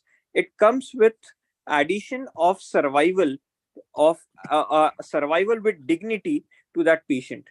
To start with, for fungating masses, we should always take care that any patient who lands up with inoperable diseases, not responding to chemotherapy, or maybe undergoing some immunotherapy, we do take care of those open wounds. Irrespective of the pathy which we follow, basic cleansing of that wound and ensuring that there are no secondary infections or maggots is the priority for any fungating masses. Similarly, when it comes down to breathing issues, because whenever a head and neck cancer patient has a tumor which is obstructing the throat, the pharynx or the larynx, they land up with severe breathing difficulties. Tracheostomy can literally be life-saving at times, but also ensuring that patient has at ease of breathing. And that's why having a tracheostomy and taking a proper care of tracheostomy becomes utmost important. Sometimes the decision of doing a tracheostomy and living with it is dependent on the relatives and the patient if they are in condition to take uh, obvious decisions. So that's something we always need to cater. We always need to ensure that we have a proper communication with those patients of the advantages of tracheostomy and the longevity of that tube in situ. Another thing which we should take care while handling the patients of head and neck cancer who are getting palliated is secondary bleeding. We have seen cases of carotid blowout coming in. We have seen secondary hemorrhages following the infection of open wounds. We have seen surgical sites getting infected and eroded by the tumor itself, giving rise to secondary bleeds. So proper care of such patients when they're bleeding either at home or nursing home should be the priority. The easiest way is to give some pressure dressings. Obviously, tranexamic injections are there. There are a couple of fluid combinations like peroxide along with tranexamic acid, Sepguard solutions, pressure dressing with which will avoid major bleed or uncomfortable bleeds to the patient. The another thing which comes into picture with head and neck cancers is difficulty in swallowing and speech. Now, there is no way to rehab the speech. There is no way to increase the communication. But the other thing which can be done is to train the caretaker to understand the needs and emotions of the patient so as they don't feel handicapped even if they are not able to speak or express what they are feeling. And till swallowing is concerned, we always prefer a patient who has undergone a major surgery, major chemotherapy, or is undergoing a longevity treatment with longevity sequels to have a peg tube or a feeding jejunostomy to ensure that there is a tube which is not obviously inside but can be kept for long for continued nutrition. So these are a couple of issues which we should always ensure and always take care while palliating head and neck cancer patients. I would also like to take an opportunity on this dais to actually discuss what we should do as medicos for palliation in our country, what the real world actually requires. As sir actually pointed out, the need of medications like morphine, opioids, fentanyl patches, buprenorphine patches, all of being an X category drug are not easily available everywhere. Our initiative should be to ensure that all patients undergoing palliative care for n number of diseases or any disease should have an easy accessibility to such drugs. Relieving the pain and reducing the anxiety of the patient should be the utmost priority. So that should be one thing we should always try to develop a chain, or we try to develop a system where these patients and their relatives can procure such drugs at ease even in the most remote areas of the country. The second thing which we should as medicos try to develop and encourage government to develop are multiple centers or a chain of hospice centers run either by government or by trust at a very nominal cost, where patients either can have an end of life care with dignity and they can also have proper care which may not be available in most of the areas because regular hospitals do tend to fend out from treating such patients. So that should be our next priority. Obviously, as we already have MD medicines and MD palliative medicines coming into picture, we'll definitely have more such consultants. But these consultants would always be sparse. They'll always be scarce. They won't be available easily in most of the cities. So a network, a platform where these can be available, maybe through a site, maybe through an app, maybe through a video consultation program. They should be, we should generate such kind of a system where they are available for video consultation even at 3 a.m. in the night. Because these patients can land up with breathing, with pain, with bleeding, with swallowing issues at any point of time in the whole day. So if we can develop such network where they are available for video consultation, that should be our next priority. Another thing which we should try to develop as medicos is develop a team of doctors, nurses, and caretakers who are available and have an easy accessibility or convenience to reach out to the patients having palliative care or end of life care at their homes, or a mobile team taking care of such patients, prescribing them medications, teaching them physiotherapy, helping in their nutritional plan is what's required today. We see these palliative patients quite oftenly. We see families coming in distress, helplessness of, they understand what the disease is, they understand what the prognosis is, they have already understood what the end could be. All they require is having a dignified, acceptable period of life of whatever time is left with that patient, and that's what we are trying to develop with such kind of systems, hospice centers and mobile teams. So this is what my request to everyone present in this seminar and everywhere else is, if we can develop such system to help out these patients with the utmost possible care in a holistic approach, and we should aim to gain this in near future. That's where the close the care gap, which is the motto of World Cancer Day, will be actually truly be in picture in reality. Thank you. Sir. Thank you, doctor. Thank you very much. You have nicely explained the problems, actual problems, and my aim is there from this palliative care. Just think about situation. Bhopal has 19 Ayurvedic colleges. Bhopal has 8 or 10 medical colleges. Please guide me on what logic these beds will be occupied actually. We are really viewer of the actual situation. In my opinion, every college should have some person, except those colleges which are running more and the patient load is more, except those colleges, every college, every teaching hospital should have a separate palliative care department with the suitable team. Maybe Ayurvedic, maybe dental, maybe homeopathic, whatever it may be. But palliative care is palliative care. Therapy may be different, but palliative care is palliative care. So they don't have to arrange the patient at the time of inspection. Due to inspection, they have to arrange so much arrangements. And our patient will get benefited, number one.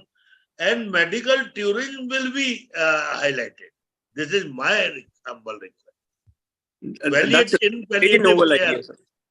like IT, we are the master in palliative care, and our Indian traditional therapy as well as modern therapy interact with together with holy aim to provide relief and improve quality of life of cancer patients. Not only cancer patient, palliative care is required in various diseases, and we would request management of all teaching hospitals that please provide a 30% beds area for palliative care. This is my aim, dream. I'm not saying aim, but dream is there.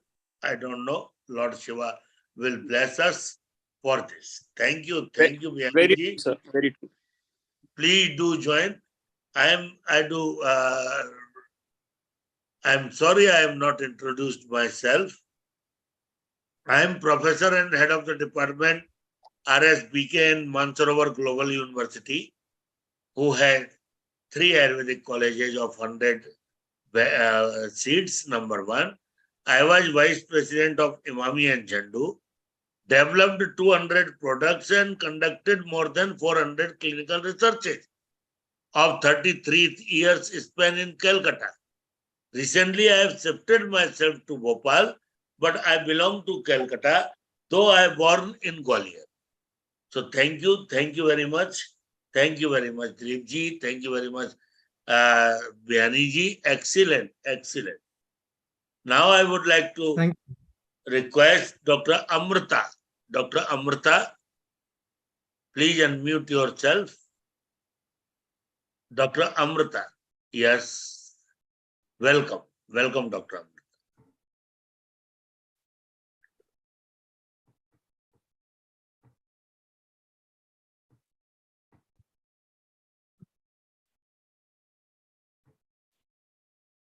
I hope that my slides are visible for every one of you. I am confident that your speech will be focused on palliative care. Yeah, sure, sir. Sure. Yeah. Thank you. So I'm Dr. Amrita. I'm doing my my MD studies from JMC Mysuru.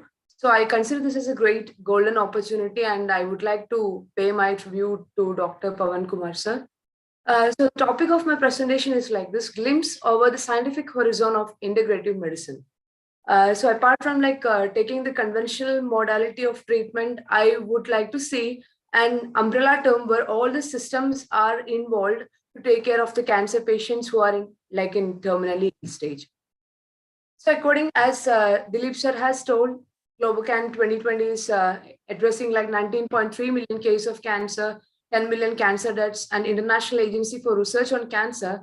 It says that 1 in 5 people develop cancer, especially 1 in 8 men and 1 in 11 women dies out of it. The increased prevalence rate, the concerns about the prognosis, disastrous effect on the quality of life, and they are thinking about like whether they could survive or for how many years they could survive, and the social stigma, like once they are termed with they're having cancer, it's very difficult for them to survive in a society, and the treatment complications makes this topic so much of important. So cancer, I'm not going to this topic in detail. It's like, as everyone knows, it's an unregulated cell growth with tissue invasion and sometimes with metastasis. It actually originated from the Greek word canker, meaning eroding ulcers, so they cannot be separated. Old Indian clinicians used to consider cancer as a superficial swelling or a kind of a malignant, kind of a chronic ulcers that are very difficult to get healed. So coming to cancer and Ayurvedic conceptual analysis of it, you could see it under the terms like arbuda, like swellings or any kind of superficial lumps, or non-healing ulcers like asadhya vrana. And according to our Acharya Sushruta, anything that is having increasing mass, big size, globular in shape, fixed with deeper structure, with having occasional pain that doesn't separate, and which is having the involvement of tridosha, mamsa, and rakta are considered as arbuda, that is commonly being correlated as cancer in this present era. So already our ancient literature treatise has explained about Adhyarbuda, that is cancer developing over the pre-existing site, and it is having metastasis that is called as Dvirarbudha. So coming to Ayurvedic literature, anything that is like malignant ulcers, which is having that features of gulma, apachi, grandhi, arbuda, or any kind of different diseases which is coating with the so-called asadhya lakshana, can also be correlated under cancer. So this is for the Ayurvedic population actually I meant for. Where Tridosha, Mamsa, Medas, Rakta, as well as one's personal immunity that we normally term it as Vyadik Shamatva, Mandhaknida, or Ama is also considered as a root cause of cancer. So conventional medical system, I'm not better in that. There are many reliable faculties over that, like surgery, chemotherapy, radiation therapy, immunotherapy, hormone therapy, targeted drug therapy, cryoablations, radiofrequency ablations are the current conventional medical system handling it perfectly. And Ayurvedic treatment, as every other diseases, we mainly focus on health maintenance through Prakriti Stabhani Chikitsa, Roga Shamani Chikitsa, Rasayana Chikitsa, Naishtiki Chikitsa, and we have our own detoxification methods like Shodhana, Shamana, which is having some pacifying treatment measures. So where we are actually lacking, apart from the secondary management, we are lacking something, we are having a gap and something is missing our puzzling. That is nothing but palliative care. It is an ethical responsibility of every health system to give equal importance to the palliative care, and it is one part in achieving sustainable development goal. So we have to prevent the patients as well as families from suffering, and that complies actually the essential part of this cancer care, I believe. to enhance this quality of life, to promote the dignity and comfort, and which could affirm their life, and that could also give us solutions on the physical as well as psychological, spiritual aspects also is the need of our. So coming to this cancer patient's life, we can see that in their terminal age level, they will be thinking about their existence. They will be like deteriorated at the physical, familial, financial, emotional, spiritual level also. So the importance of palliative care, it is a cancer is a second leading cause of death. Some systematic reviews have already been shown that 17 million people are already been diagnosed with cancer and 9.6 million dies. The epidemiology of cancer varies, the symptoms varies. Apart from that, there stands a desperate need for adequate palliative care. And as I'm from the faculty, like I'm from the field of Ayurveda, we always like to quote it as an individualized, holistic approach. So every person has their own symptoms, has their own vyadikshamatva, their own immunity, and we have to treat according to the symptom, and it differs from one person to another person. Pain and palliative care is always a neglected dimensions of health. Even though 136 out of 234 countries are having palliative care, it is being developing worldwide also. But in the case of cancer, it is in the stage of infancy. The WHO report on the cancer profile in the year 2020 has shown that there is lack of, they have not at all mentioned about palliative care personals in their workforce list. The negative attitudes regarding palliative care and death, that is like when one patient is going for the palliative care, it is not their end of their life. That is a major challenge in the palliative care. And we could also see that the 12 cancers, the 11 cancers in developed countries, that there was like 12% survival rates in developed countries because they are having much more access to this palliative care. But coming to the developing countries, we can see that palliative care access is very difficult for every person to get.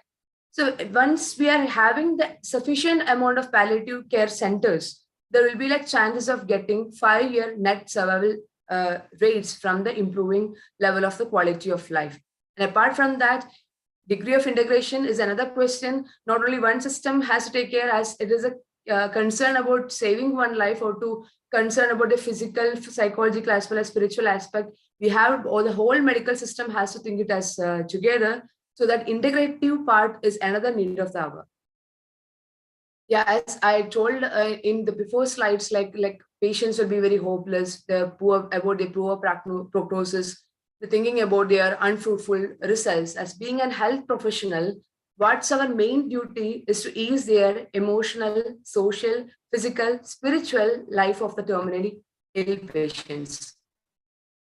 So from the Ayurvedic perspective, Ayurveda is called as a science of life. All that Ayurvedic treatise has detailed guidelines of healthy living and treatment of various medical conditions as well. So all these principles adoption can also be taken in the terminal stage management. So this I would like to represent how we see is the terminal life stage after this chemotherapy and radiation therapy. We considered after it is obviously the secondary management in cancer, but at the same time, the Ushnada and Rukshara, we call it as like the depletion of the tissues and the depletion of the organs takes place. So we have to deal with something where we'll be like focusing on the dhadukshaya, where already the dhadus are being impaired, are not properly formed or not properly nourished. So all these things has to be given more care in the terminal stage. So I would like to quote this sloka from Ayurveda, that is Vishramsa Vyapak Kshayati. There is a 3 stages of ojas where we can see that Murcha, Mamsa Kshaya, Moha, Pralapa, Maranam. That is like ojas Kshaya Lakshana that could be seen that one person is nearing to the death or one person is having the loss of his normally function dhatus or the tissues. Another quotation from Ashtanga Hridaya Sutrasthana, that is Beshdaksha Bide Patyam Ahare Brahmanam Krama. That means that one person who has already gone through several kinds of treatment, he has to go through some dietetics, like some diets should be given. It is very easily to digest, and at the same time, it should be health promotive also. This also I would like to quote in the stage of terminal care life. So coming to Ayurveda about the palliative and supportive aspects, these are my 5 points that I would like to say about it. Like improving the quality of life through several drugs and formulations, and through dietetics, what we can do, that we call it as Pathyapatya. Through Rasayana, like we are having immunomodulatory therapies and procedure-based therapies to consider their physical as well as the spiritual aspects, as well as nothing, not the last, yoga and meditation. So this terminal stage people of cancer survivors will be having array of symptoms, like maybe like symptoms which is very specific to one system which is afflicted with cancer, or something which is like post chemotherapy, or something like post radiotherapy. They'll be in a stage of immunosuppression. They will be like afflicted by diseases very easily, and they will be in a stage of crisis that they're feeling like that is at their end stage. So what we have to consider is that treating the complications of radiation and chemotherapy, we consider as Ushna Rukshada, as I had told before. And we have to give something like Vada Pittahara, Snigdha, Brahmana, Agni Dibana, Balya, something which is halting the disease progression to improve the immunity. At the same time, Sattva Avajaya, that is a masterpiece of Ayurveda, that is in like counseling the patient to fill their mind with the confidence that we can also survive at this stage. The scope of Ayurvedic interventions, first I would like to get your attention over the drugs and formulations. So these are the therapeutic interventions that we can see over the different symptoms after in their tertiary management. Like tiredness and fatigue, this is, I have quoted it from Ayurvedic textbooks like Sharankapaniya, medicated water, which is meant for relieving from the Trishna as well as Daha. For anemia, Draksha Valeha, Tapyadi Loha, Loha Rasayana. For nausea and vomiting, that is, these are the complications of chemo as well as the radiation therapy. Madhifala Rasayana with that, dry mouth with Sharankapaniya, and again the same thing mentioned for tiredness. Bowel cramps with Abhyarishta, Trifala Churna, Avipattikara Churna, Dhanvadanam Guliga, that is in the Shamana dosage I meant. Bladder incontinence, Chandhanasava, Gokshira, in this the single medicine as it is well, Chandraprabhavati. For the sleep problems, Manasa Mitravati, Himasagara Taila, Tagara capsules, Ashwagandha Churna. For altered bowel habits, in the case of like it is commonly seen, they will be having some episodes of constipations and some episodes of loose bowels. Surana Valeha, Bilvadi Rasayana, Abhyarishta, Vipattikara Churna will help. For emotional imbalance, Sattva Chigilsa, there is counseling. For loss of taste and appetite, Hingwashtaka Churna, Chitrakadi Vadi, Adraga Lavana. So these are the separate single drugs that is already been proved in the scientific world. That is mainly through Guduchi, Ashwagandha, in the formulation of Ashwagandha, Guduchi, as well as Shatavari and Triphala. And I'm not taking much of time of yours, sir. So this will be acting in the quoted representative way. No, please take time. Please take time. Okay, fine.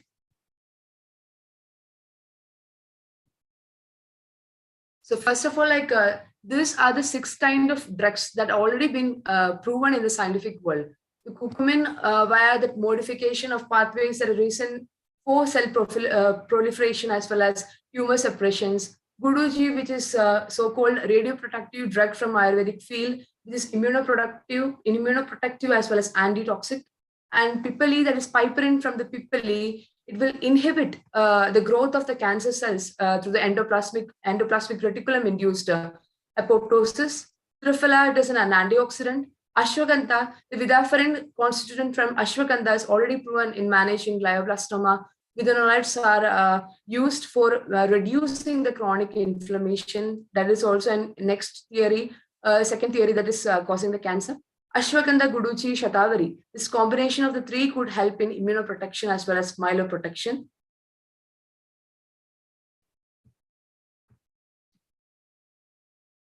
Yeah.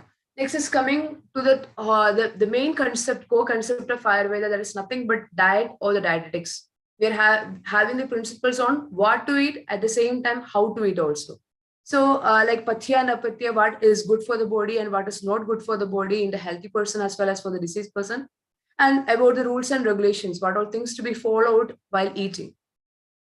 So these are the basic Pathya and Apatya that is commonly I would like to take your attention for this terminal stage. Like tiredness and fatigue, like Jankala Mamsa, Mudga, Shashtriga, Goduma, Yava, Shali, Raktashali, Navanita, some fruits like Dhatri, Garchura, Narikela, Parushaga, Draksha will help. This is from the context of Rajakshma Chikilsa. In the case of anemia, Yava, Goduma, Shali, Janglarasa, some use of medicated soups, Patola, Kushmanta, Kadalifala, Jivanti, Guduchi, Tanduliyaka from the context of Pandu Chikitsa, and for nausea as well as vomiting, that Snana is really good, and Laja Manda, Shastriga Shali, Mudga, Goduma, Yava, honey, and Yusha. These things are also already been mentioned in the context of Chardi as well. So next is about difficulty in swallowing. These are the common symptoms for the terminal stage people have to suffer from. There will be like endotracheal intubation will be there, or sometimes in the stage where they cannot take any hard foods. So in Ayurveda, we say that for Apatya, we should not let them consume any hard solid foods. There are some Patyas been already mentioned, Ashtaguna Manta, Laja Manta, Vati Manta, as well as Yusha. For the case of dry mouth, if they're suffering from, we use the protocol of Trishna Chikitsa, where we are telling them to have some Kabala Dharana with some Amla Dravyas so that excessive, the normal kind of salivation happens. Raktashali, Peya, Vilebi, Laja Manta, Raga Shadava, it is prepared out of Mudga and Masura, tender banana, and some preparations with Draksha, Parpadaka, Amlika, Pushmanta, Jambira Rasa, as well as Dhanyaka, Shveda Chandra, that is good for relieving the symptom of dry mouth. For the case of bowel cramping, apart from the medications I just told in prior, we can also tell them to take some Shrinkapera, that is Shunti, Atrak, Matulunka, Haritaki, Levangam, Draksha, that is from the context of Udavartananaha Chikitsa. For the bladder incontinence, I had taken from Mutragada Chikitsa, where the patient are to be told to take Mamsarasa, Takra, Payas, Dhadi, Mashayusha, Patola, Purana Kushmanda Phala, Adraga. And for sleep problems, we can have some concepts, have some procedure-based therapies like Abhyanka, it's nothing but a soothing massages, as well as Shali and Kshira will induce sleep in them. For our altered bowel habits, Shali, Shashtika, most of this Patya will be having Shali and Shashtika. Navanita, Dhadi, Makshika, Dhadima, Takra, Jambu is being told. For emotional imbalance, we are having our own specific way of dealing with Medhi Rasayanas. For loss of taste, Goduma, Mudga, Purana, tender radish, brinjal, banana, garlic, surana, grapes, mango. And we should tell them to avoid any kind of Vega Dharanas. And for loss of appetite, that is quite very light to digest, which is quite a kind of appetizer, like Lohidashali, Vilepi, Laja Manta, Adraga, Karavela, Sunishannaka, Dhatrifala will help in that. So these are another aspects are taken from different context of Ayurvedic textbooks for like thirst in post-febrile phase, Legu Panchamula, Sharanga Paniya. This will energize that patient's body. Why I'm dealing with this kind of medications, even though the people and the family will be knowing they are in the terminal care, but it is a human life that we have to consider. Even nothing like secondary management only could help in patients of cancer. We have to lead them to have a good quality of life and like painless end stage also. So medicated milk like newly whole milk, goat's milk, and the milk that is medicated with Legu Panchamola that is being quoted in the context of Jwara, that is fever with remissions as well. So Raktashali, Yavam, Godumam, some meat and medicated meat soups, medicated vegetable soups, Yava, milk and ghee. Already been mentioned in the post-febrile stage by Acharya Charaka. These are like very easily digestible and very nutritious also, and which will help in the surviving of this weakened tissues as well. Some vegetables like patola, karavelaka, patha, punarnava, and juices of draksha, dhadima, parushaka, amlaka will also help in the patient for their survival. So as Ayurvedic physician, we will be having the concept like contraindicated diets and contraindicated regimens. So we'll be like advising them to stay away from vidahi, that is causing excessive burning sensation, heavy, unwholesome, day sleep as well as. And nothing apart from that, like apart from this physical importance as well as giving medicaments, we have to deal with something that could calm their mental status. So yoga and meditation is another point to be considered. There are Shad Karma, which is body cleansing. The excessive kind of karmas cannot be done in this stage. Some Sukshma Vyayama, as Sir was explaining about the need of physical exercise in the mildest version, would really help in such patients. some body strengthening asanas, some pranayamas to help them relieve from that their emotional status, some dhyana, dharana, as well as some vishrama that could bring mental as well as physical calmness to their body. Some deep relaxation techniques will help in patients of such a critical stage. And specifically indicated some immunomodulatory therapies are there for like the patient is already been a case of lymphoblastic leukemia. We can try with Chavanaprasha, Amlagi Swarasa with Loha Churna. Then in the case of depleting of their blood cells level as well as that, we can try with Lokanatha Rasa, Sarivadya Sava, Navaya Saloha, Tapyadi Loha. For breast cancer, like phytoestrogen supplementation, we can try like with the Shatavari Churna, Saubhagya Shundi Leha. For pulmonary cancer, apart from this pranayama and all, Chavanaprasha, Agastya Haritaki, Kushmanda Rasana will do. For liver cancer, Amalaki Churna, Guduchi Churna, as well as Brinkaraja will help. For CA stomach, Shunti Leha, Ghanta Kushmanda Leha.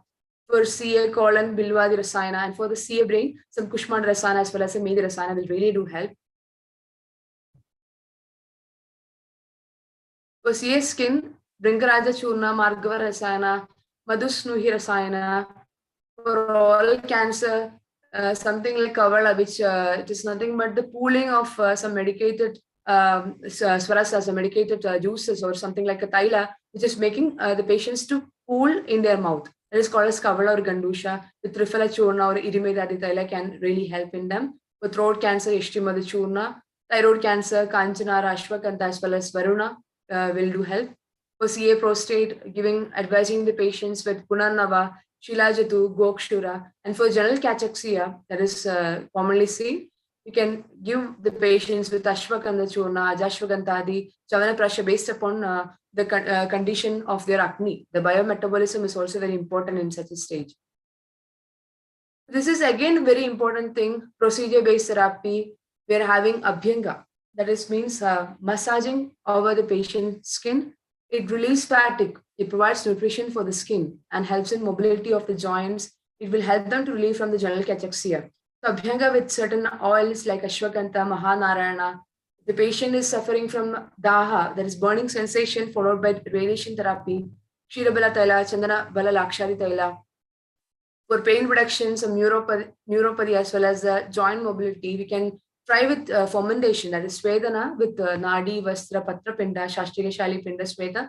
For Basti, for general kind of improving the quality of life. Some patients will be having difficulty in taking the food. So it's a kind of alternative supplement as like para-enteral supplementation. We can give through Brahmana Basti, Matra Basti as well as Yapana Basti.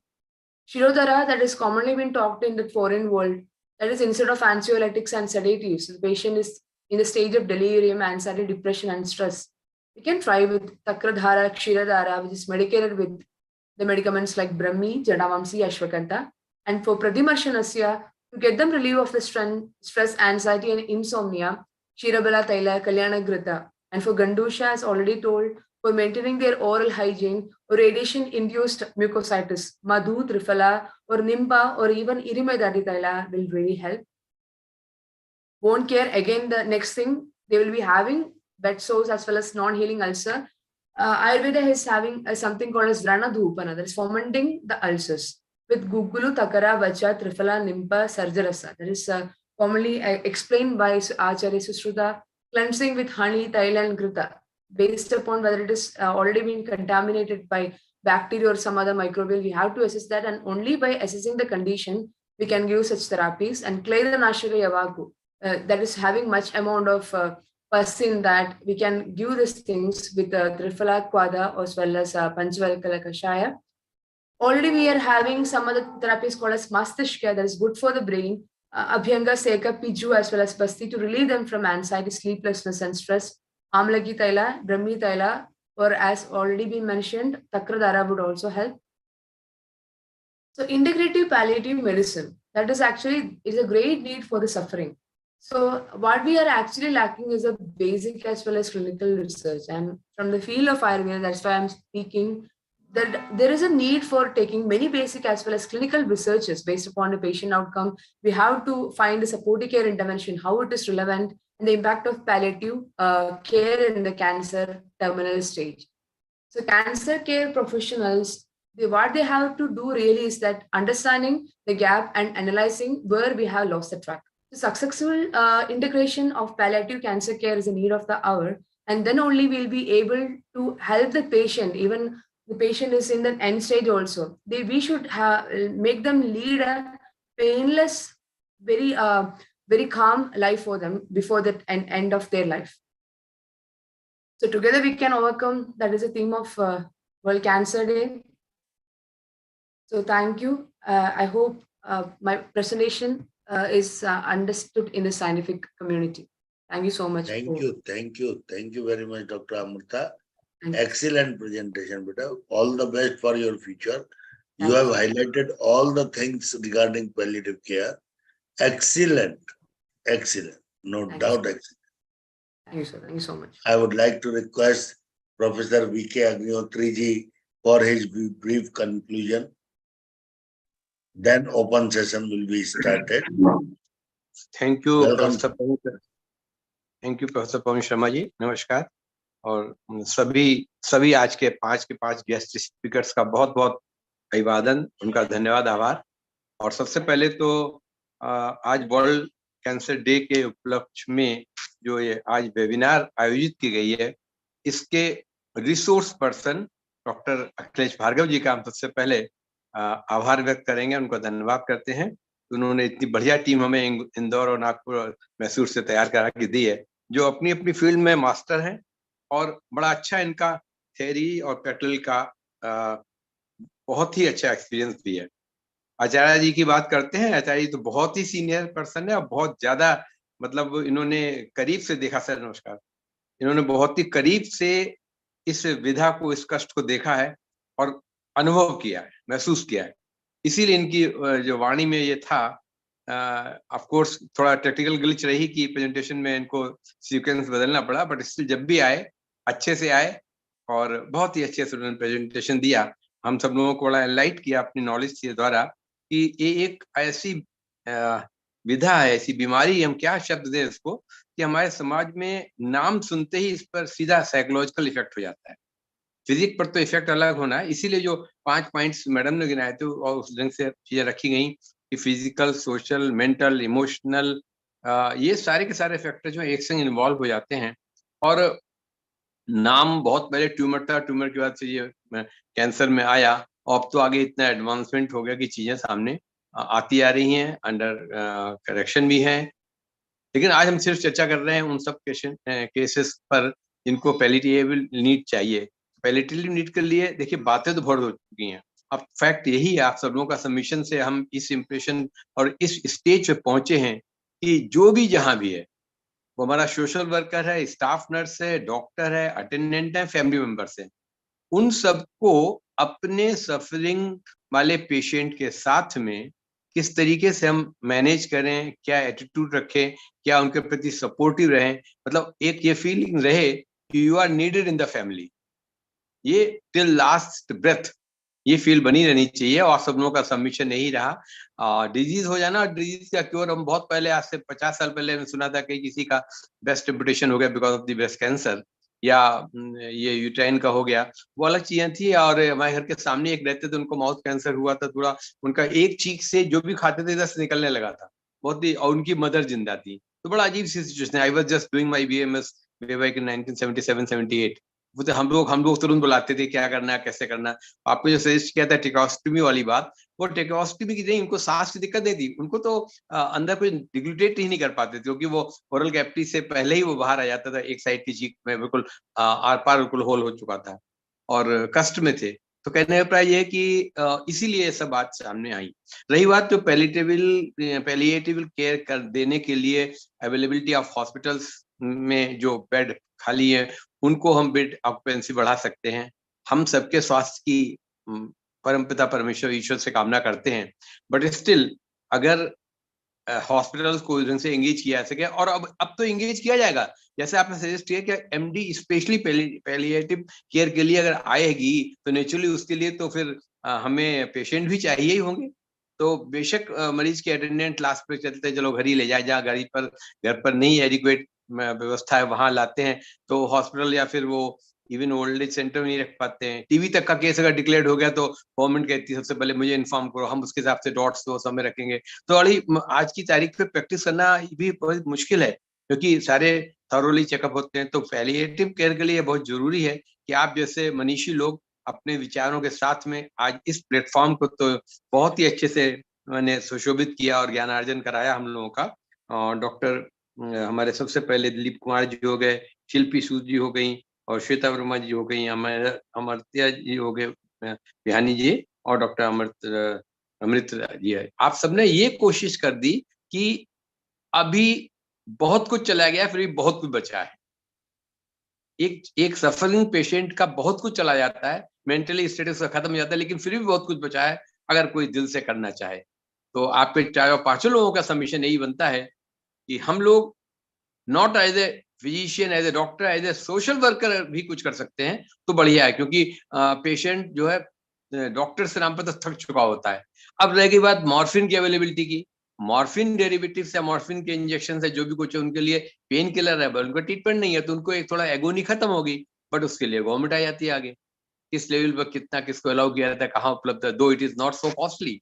तो overall आप सब लोगों के आज के presentation से हम लोग बहुत ही आविर्भूत हैं, बहुत ही हृदय से आपका धन्यवाद करते हैं अखिलेश जी का विशेष रूप से।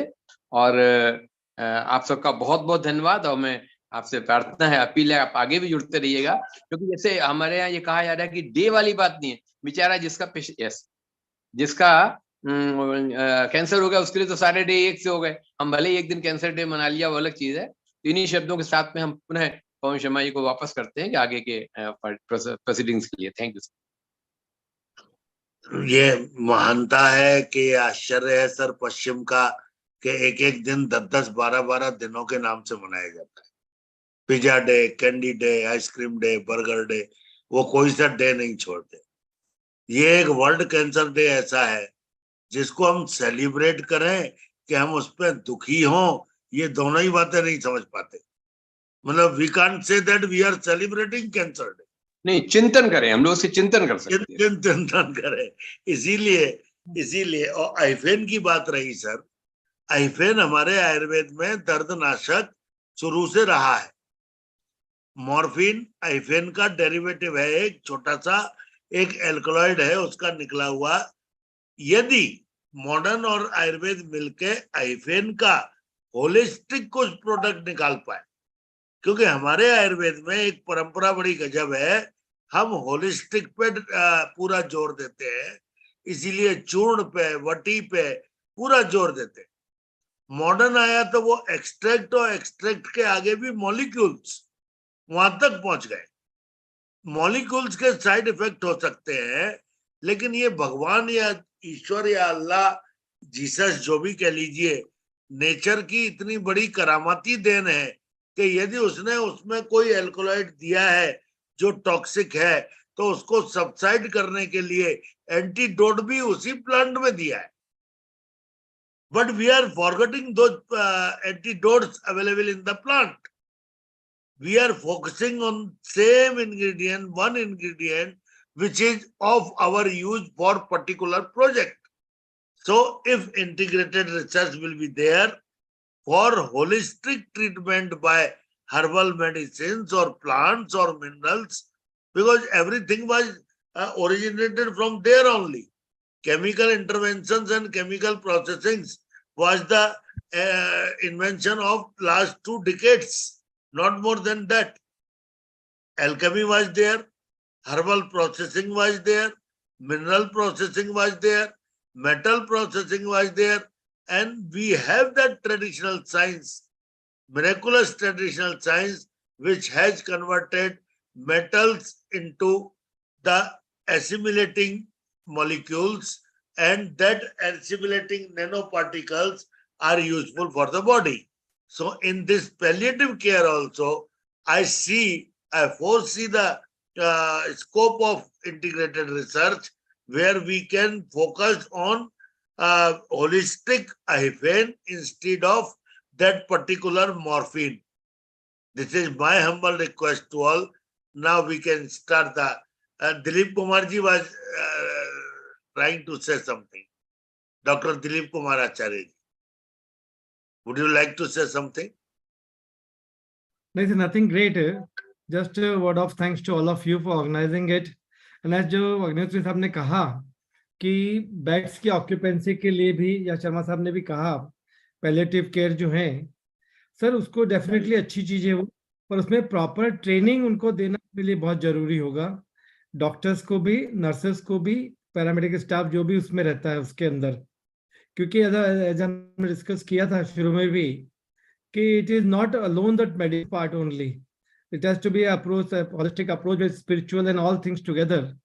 तो ये डिपार्टमेंट जो हमारे यहाँ मेडिसिन में बना हुआ है, एमडी कर रहे हैं, वैसे ही आयुर्वेदिक में भी अगर लोगों को ट्रेनिंग दी जाती है तो they will be able to take good care of the patients and always the family members also. Thank you, sir. Thank you very much, sir. Agnihotri ji, sir. Now session is open. Thank you sir, thank you so much, thanks professor Pawan Sharma ji. आपने बहुत बढ़िया बात उठाई। जहाँ तक हमारा आईफेन का है तो उसमें बिल्ट इन एंटीडोट है और बड़ा सेफ हो जाएगा। हम जो उसको डेरिवेटिव लेवल पे ले जाते हैं, एक्सट्रैक्ट पे ले जाएंगे और उसको फिर नैनो पार्टिकल तक चला जाएगा, तो वो आशुकारी होगा और एकदम इफेक्टिव, बहुत ही फास्ट होगा और केयर भी बहुत ज्यादा करनी होगी। रही बात पैलिएटिव केयर की, जैसा आपने कहा, नर्सिंग स्टाफ से लेके अटेंडेंट और सारे लोग, डॉक्टर दिलीप सर ने कहा ना, तो वो वहाँ पोजीशन होगी कि हमारा एमडी स्कॉलर ये पैलिएटिव केयर के लिए वो नर्सिंग स्टाफ से सीखेगा भी और सिखाएगा भी, वो अटेंडेंट से सीखेगा भी सिखाएगा भी, क्योंकि वो एक ऐसा ब्रिज का काम करेगा, क्योंकि it will be a newer type of care to the patient specially suffering from the cancer. तो ये बड़ा इसमें जो सोशल साइट होगी, जो सोशल मैंने कहना चाहिए एस्पेक्ट होगा, वो बहुत ही सॉफ्ट होगा, बहुत ही टेंडर, बहुत ही इंपॉर्टेंट होगा। और बेड ऑक्यूपेंसी तो बात की बात है, हमारे मरीज को लाभ मिले तो प्रोफेसर पवन शर्मा जी के निर्देश के अनुसार सेशन ओपन होता है। हमारे आज के पांचों गेस्ट स्पीकर सबकी पूरी बात अच्छे से हम लोगों को बता चुके, समझा चुके और समाज का कष्ट भी उन्होंने डायरेक्टली इनडायरेक्टली बतलाया। हम शुरुआत करना चाहेंगे। सबसे पहले बहुत दिनों बाद हमारे जुड़े हैं वैद्य राजन पटंकर जी, क्योंकि ये सूक्ष्म औषधि के एक अलग स्पेशलिस्ट है, एक्सपर्ट हैं। तो इनके संपर्क में कैंसर के कितने मरीज आते हैं और उनको ये किस प्रकार से मैनेजमेंट करते हैं जो उनके पैलिएटिव केयर के कैटेगरी के अंतर्गत आता हो, तो उनके सजेशंस और उनके थॉट से हम लोग लाभान्वित हों। वैद्य राजन पटंकर जी, नमस्कार, आपका स्वागत है। हाँ, नमस्कार। मतलब आज पूरा वेबिनार नहीं अटेंड कर पाया, पर अभी जो बातें सुनी तो उसमें मेरा मानना ऐसा है कि बहुत सारे पेशेंट तो नहीं देखे हैं, पर कैंसर के लिए पैलिएटिव और सपोर्टिव पेशेंट जो मेडिसिन है वो मैं जो यूज करता हूँ, और मेरे एक जो दोस्त है वो मुझसे सूक्ष्म औषधि लेके जा करके वो यूज करते हैं। तो उसमें 3 बातें वो यूज कर रहे हैं: हिरक भस्म, सूक्ष्म स्वर्ण भस्म और अभ्रक भस्म। इसका कॉम्बिनेशन वो देते हैं। पर ये जो पेशेंट जो है वो आइदर पोस्ट केमोथेरेपी वाले या पोस्ट रेडिएशन वाले, मतलब कोई नया पेशेंट आया है कैंसर का ये लेकर के, मैंने 1-2 पेशेंट्स में कि जिनके इसमें मेटास्टेसिस हुआ था उनमें भल्ला तक का अच्छा काम मुझे दिखाई दिया। तो मैं कुछ उतना एक्सपर्ट नहीं हूँ इसमें, पर जो मेरी ये था प्रैक्टिस में जो यूज किया था वो मैंने बताया। और जो मेरे दोस्त है गौरांग देसाई करके, उन्होंने करीबन ये जो मैंने कॉम्बिनेशन बताया कि हिरक भस्म, सुवर्ण भस्म और अभ्रक भस्म, ये करीबन 9 से 10 पेशेंट्स में वो यूज कर चुके हैं और उनके रिजल्ट भी बहुत ही अच्छे हैं। धन्यवाद। बहुत बहुत आपका शुक्रिया। लेकिन जो आपने इंग्रेडिएंट बताया, हीरक, स्वर्ण और अभ्रक, तो ये सबके अफोर्ड करने का नहीं होगा, मेरे ये भी थोड़ी दिक्कत आएगी। सूक्ष्म देने के बाद, हाँ, सूक्ष्म देने के बाद उसका जो कॉस्टिंग है वो करीबन 1/4 से भी अंदर आ जाता है। वाह, मतलब हाँ, तो इसके लिए और उसके रिजल्ट भी उतने ही अच्छे हैं, क्योंकि सूक्ष्मीकरण जो अपने लॉजिक पे ही आता है कि मर्दनम गुणवर्धनम, तो इसके लिए उसमें वो कॉस्ट इफेक्टिव भी हो जाता है और रिजल्ट भी उतने अच्छे मिलते हैं। धन्यवाद। अनौषध चिकित्सा के अंतर्गत जो पैलिएटिव केयर के लिए कहा है, उसमें कुछ आपका पथ्य और कुछ निर्देश देते हैं आप? हाँ, पथ्य तो है, बहुत ही इम्पोर्टेंट है ही। मतलब पैलेटिव में, तो उसमें फॉर एग्जांपल अगर कहा जाए तो जो भी चीजें डाइजेस्ट होने के लिए हेवी है वो मैं टालने के लिए बोलता हूँ। और उसमें ऐसा मुझे दिखाई दिया है कि जो स्प्राउट्स है तो वो मैं अवॉइड करने के लिए बोलता हूँ पेशेंट्स को, अच्छा। क्योंकि रात को हम लोग करीबन एक 10 से 12 घंटा भिगाते हैं, तो उसमें जो पानी की मात्रा रह जाती है वो डाइजेस्ट होने के लिए थोड़ी सी हेवी है, तो इसके लिए वो मैं अवॉइड करने के लिए बोलता हूँ। और जो नॉनवेज खाने वाले हैं उनके लिए इंग्लिश या बॉयलर चिकन और अंडा, ये दोनों मैं अवॉइड करने के लिए बोलता हूँ। और पानी जितनी प्यास लगे उतना ही पियो। ऐसे 3 मेरे इम्पोर्टेंट सजेशंस ऐसे पेशेंट्स को बहुत देते बढ़िया। तभी हमने कहा ना, औषधि के अलावा भी आप क्या करते हैं, वो भी इक्वली इम्पोर्टेंट। केवल औषध से इंसान जिंदा नहीं रहेगा, उसको कुछ तो खाद्यान्न चाहिए। तो ये इंस्ट्रक्शंस अगर हम दे लेंगे तो शायद उसकी लाइफ स्पेन में और थोड़ा सा एक इजी गोइंग हो जाएगा। हम बढ़ाने घटाने की बात नहीं कर पाएंगे, बढ़ाने का तो नहीं, पर लाइफ उसका अच्छी तरह से वो ये कर सकता है। जी। तो आपने ये भी स्पष्ट कर दिया कि सूक्ष्म औषधि में औषधि की कीमत भी घट जाती है। तो बहुत अगर ये संदेश हमारे प्लेटफॉर्म से सभी को जा ही रहा है, चाहे वो किसी विधा के मैंने हम अपने फिजिशियन क्लिनिशियंस हैं, डॉक्टर्स हैं, तो हो सकता है एक्सचेंज, थोड़ा इंटीग्रेशन हो सकता है। और क्या ये उन केसेस में भी लाभ करेगा जिन पर जो मॉर्फिन पर उपचार लेने को मजबूर होते हैं? हाँ, होता है। वहां भी दे सकते हैं। तो सर आप देखिएगा, आज जिनके पास पेशेंट्स की उपलब्धता बनी रहती है सालों भर, वो वैद्यराजन पटेल जी के सजेशन का। जी, बोलो। हाँ, सॉरी सर। बहुत शुक्रिया आपका, बहुत शुक्रिया। आप और बहुत दिनों बाद जुड़े। अभी मतलब सबको शायद मालूम रहेगा कि महाराष्ट्र में जो वाघोली है वहाँ पे इंटीग्रेटिव कैंसर सेंटर है। 15 सालों से हमारे डॉक्टर SP सरदेशमुख चला रहे हैं। तो उसमें पुणे में ही है। हाँ, पुणे के नजदीक है वाघोली। तो हाँ, वहाँ पे उनको बहुत बड़ा इंस्टीट्यूट है और करीबन एक 50,000 पेशेंट्स का डाटा भी उनके पास है, अलग अलग कैंसर्स के। तो धन्यवाद आपका, बहुत धन्यवाद आपके इनपुट हमारे लिए और पूरे प्लेटफॉर्म के लिए, पूरी मानव जाति के लिए बहुत बड़ा मैसेज के काम करेंगे। So kind of you, thank you sir, thank you. धन्यवाद। अब हमारे साथ में एक जीनोम पर वर्क करने के लिए डॉक्टर देवाशीष भारद्वाज जी भी बहुत दिनों बाद जुड़े हैं। वैसे तो उनका work anti diabetic medicine formulation पर है, बट अगर कुछ अपना विचार देना चाहें तो स्वागत है, इससे हम ज्यादा से ज्यादा लोगों के जो है सजेशन और आइडिया ले सके। डॉक्टर देवाशीष भारद्वाज जी। प्रणाम सर। हाँ, प्रणाम। सर बहुत अच्छा चीज का स्वर्ण भस्म, हीरा भस्म और सहस्त्रपुटी अभ्रक भस्म का, और उसके साथ हमने गिलेस इस्तेमाल करते थे पहले, और प्रबाल पंचामृत भी मैं इस्तेमाल करता हूँ। लेकिन और एक बात सर, अभी जो मैंने जीनोमिक के साथ हम लोग कर रहे हैं, किस पार्ट के कैंसर ओरिएंटेड फैक्टर में, किस पार्ट के उसमें लेते हैं आप प्रबाल पंचामृत? कैंसर, कोई भी कैंसर होता है तो हमारे जो शरीर में सेल को प्रमोट करना है, चाहे टी सेल हो, लिम्फेटिक सेल हो, या फिर हमारे WBC हो या RBC हो या प्लेटलेट हो, तो हमारा मेन मोटो होता है कि हमारा सेल को रिजेनरेट करना है या पीछे से प्रमोट करना है। हमारा अंदर में इनर सेल और हमारा अंदर में मजबूती पाने के लिए, जैसे हम लोग में आयुर्वेद में और एक चीज करते हैं, यज्ञ का प्रक्रिया हम लोगों ने सुना, यज्ञ हम देते थे, इसमें हम लोग सदाबहार है, गिलोय है, नीम है, ऐसे जो एंटी कार्सिनोजेनिक एजेंट, तुलसी पत्ते का जड़ है, ये जड़ है, पंचांग है, तो हमने उसको, या पूर्णवा है, पूर्णवा का जड़, हमें इसका मिला करके मंत्र के साथ उसको देने के बाद इनहेल कराते, डीप ब्रीदिंग करते हैं। साथ साथ मेडिकेशन हमने, जैसे मैंने कहा था सर, बीटा ग्लूकेन का इस्तेमाल करते हैं, कुरकुमिन, हाँ, हाई लेवल ऑफ कुरकुमिन, हल्दी देंगे तो कम काम करता है, कुरकुमिन वेरी इफेक्ट होता है। और एक आजकल एस्टाकैंथिन नाम से आता है सर, जो हमने DNA ओरिएंटेड में मेडिसिन हम देते हैं सर। ऐसे और भी बहुत सारे मेडिसिन है, साल लोगों तो बहुत सारी चीज बोले, मैंने सुना हो, बहुत अच्छा लगा sir. Thank you so much, thank you. आप लोग का आशीर्वाद डिटेल करते रहते हैं आप सर हम मेरा लोग। चैट बॉक्स में डिटेल डाल दीजिएगा कि आपसे हम लोग आगे आसानी रहेगी, या कोई आपसे संपर्क करना चाहेंगे तो वो कर सकेंगे। आपको बहुत बहुत धन्यवाद, आपने अपेक्षा के अनुरूप हमको अच्छा बताया। सर अब हम नमस्कार नमस्कार। अब हम प्रोफेसर निशांत शुक्ला जी को आमंत्रित करते हैं कि उन्होंने अपने चिकित्सा कार्य में इस क्षेत्र के मरीजों पर अगर अपने कुछ अनुभव हैं तो उसको थोड़ा शेयर करने की कृपा करें। प्रोफेसर निशांत शर्मा शुक्ला जी,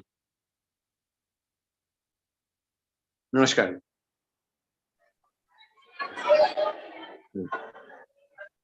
नमस्कार सर, am I audible? हाँ, यस आ रही है आवाज।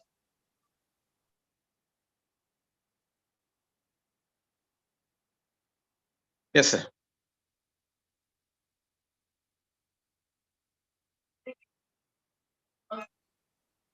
Namaskar. I was in the family function. Okay.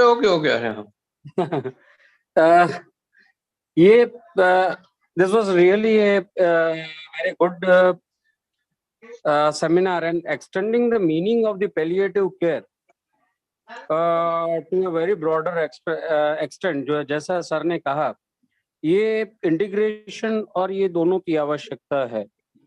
When we classically see from the text, Cecil's textbook of medicine, cancer के चैप्टर में उन्होंने शुरुआत में ही जो है जिसे हम क्यूरेटिव कहते हैं उनको पैलिएटिव लिखा था।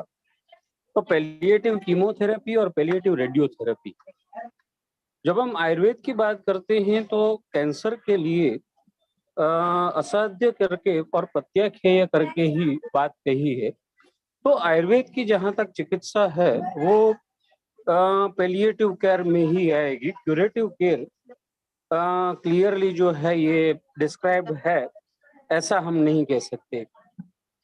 उसका कारण ये हो सकता है कि बेसिकली हम जो ट्रीट करते हैं that is a presentation of the illness, not the illness as such. जो भी हम केयर देते हैं ये बेसिकली ये ट्यूमर मास के लिए है, ना कि ट्यूमर फॉर्मिंग फिनोमेना के लिए। तो ये एक चीज आयुर्वेद में ये सुश्रुत और खास करके सुश्रुत में जो ये बात रखी गई है प्रत्याख्येयम उपाचरित, तो ये उसका एक रीजन ये हो सकता है। तो this is my humble suggestions. Now I am coming to my certain experiences. तो मेरे कुछ एक्सपीरियंसेस कैंसर पर रहे हैं, प्राइमरी स्टेज में भी और लेटर स्टेज में भी। तो पेशेंट को उनमें ल्यूकीमिया में तो ठीक जो है ये बेनिफिट मिलता है। और मेरा पहला प्रेजेंटेशन कैंसर पर ल्यूकीमिया पर ही था। उसमें मैंने थोड़ा थियरी पार्ट लिया था और दादाजी के पास जो केसेस ल्यूकीमिया के सक्सेसफुली उन्होंने ट्रीट किए थे उनको मैंने साथ में प्रेजेंट किया था। That was organised by Deshmukh ji college जिसकी अभी बात हो रही थी। That was in the year 2002 in Pune. और उसके बाद ल्यूकीमिया पर मेरे 2 इंटरनेशनल सेमिनार्स पर मेरे वीडियो प्रेजेंटेशन इसकी हुई थी और उसमें काफी हद तक जो है ये लाभ मिलता है। दूसरे कैंसर्स में liver cancer, lung cancer, bronchogenic carcinoma, then different forms of sarcoma, वहां पर जो है ये मिश्रित रिजल्ट्स जो है वो मुझे मिले हैं। वहां पर मेरा अप्रोच ये रहता है, मैंने जो भी मैंने आर्टिकल्स लिखे हैं कैंसर पर, मेरे कुछ 5-1 आर्टिकल्स कैंसर पर है, उसमें से 2-1 ल्यूकीमिया पर है और एक जो है ये OMICS जर्नल में पब्लिश हुआ है, एक STM जर्नल में पब्लिश हुआ है। तो थोड़ा सा पैलिएटिव केयर में अगर कुछ आपका स्पेशल रहा हो, इसमें आपको रिस्पॉन्स मिला हो सर, मैं उसी के बारे में आ रहा हूँ, उसी के बारे में मैं आ रहा हूँ। तो वहां पर मैंने इन चीजों को जो है वो उजागर करने की ट्राई की है कि आयुर्वेद में जब हम ट्रीटमेंट करते हैं तो हमारे पास 3 ऑब्जेक्टिव्स रहते हैं। पहला ऑब्जेक्टिव ये रहता है कि हमें स्थान की चिकित्सा करनी है। तो गात्र प्रदेशे क्वचिदेव दोषाः करके जो डिस्क्रिप्शन है, तो ट्रीटमेंट में जब हम कैंसर बोलते हैं तो हमारे पास केवल दो ही चीजें जो है वो रह जाती है, एक वरुणादिक्वाथ और दूसरा कांचनार गूगल, उसके अलावा कुछ भी नहीं है। पर पेलिएटिव केयर में जो ऑर्गन सिस्टम इन्वॉल्व हुआ है, जो अधिष्ठान इन्वॉल्व हुआ है और जो स्रोतस इन्वॉल्व हुआ है उसकी चिकित्सा, तो ब्रोंकोजेनिक कार्सिनोमा में जो ये दो मेडिसिन के साथ में शीतोपलादि वगैरह का यूज करता हूँ और उसमें क्लिनिकल इंप्रूवमेंट देखने को मिलता है और पेशेंट को जो है ये रिलीफ मिलती है। एक लिवर कैंसर की जब बात आती है तब या तो आरोग्यवर्धिनी या तो घृत कुमारी, इनका उपयोग जो है मैं साथ में करता हूँ या फिर कटुकी का उपयोग साथ में करता हूँ। तो उसमें पेशेंट को accumulation of the fluid, ascites हो तो एसाइटिक फ्लूइड में रिडक्शन, उसके बाद उनको ब्रीदिंग और एक्यूमुलेटिंग फ्लूइड के कारण जो सिम्टम्स होते हैं उनमें जो है ये रिलीफ देखी गई है। पर उनमें क्योर जो नहीं है ये नहीं होता, उनको डिले किया जा सकता है, उनकी कंप्लेंट्स को कम की जा सकती है और क्वालिटी ऑफ लाइफ, वेलबींग को इससे इंप्रूव किया जा सकता है। तो this are my experiences. Thank you very much sir for giving me the chance. नमस्कार sir. Very informative sir ji. Thank you very much sir. आप म्यूट हैं अग्निहोत्री जी, आप म्यूट हैं।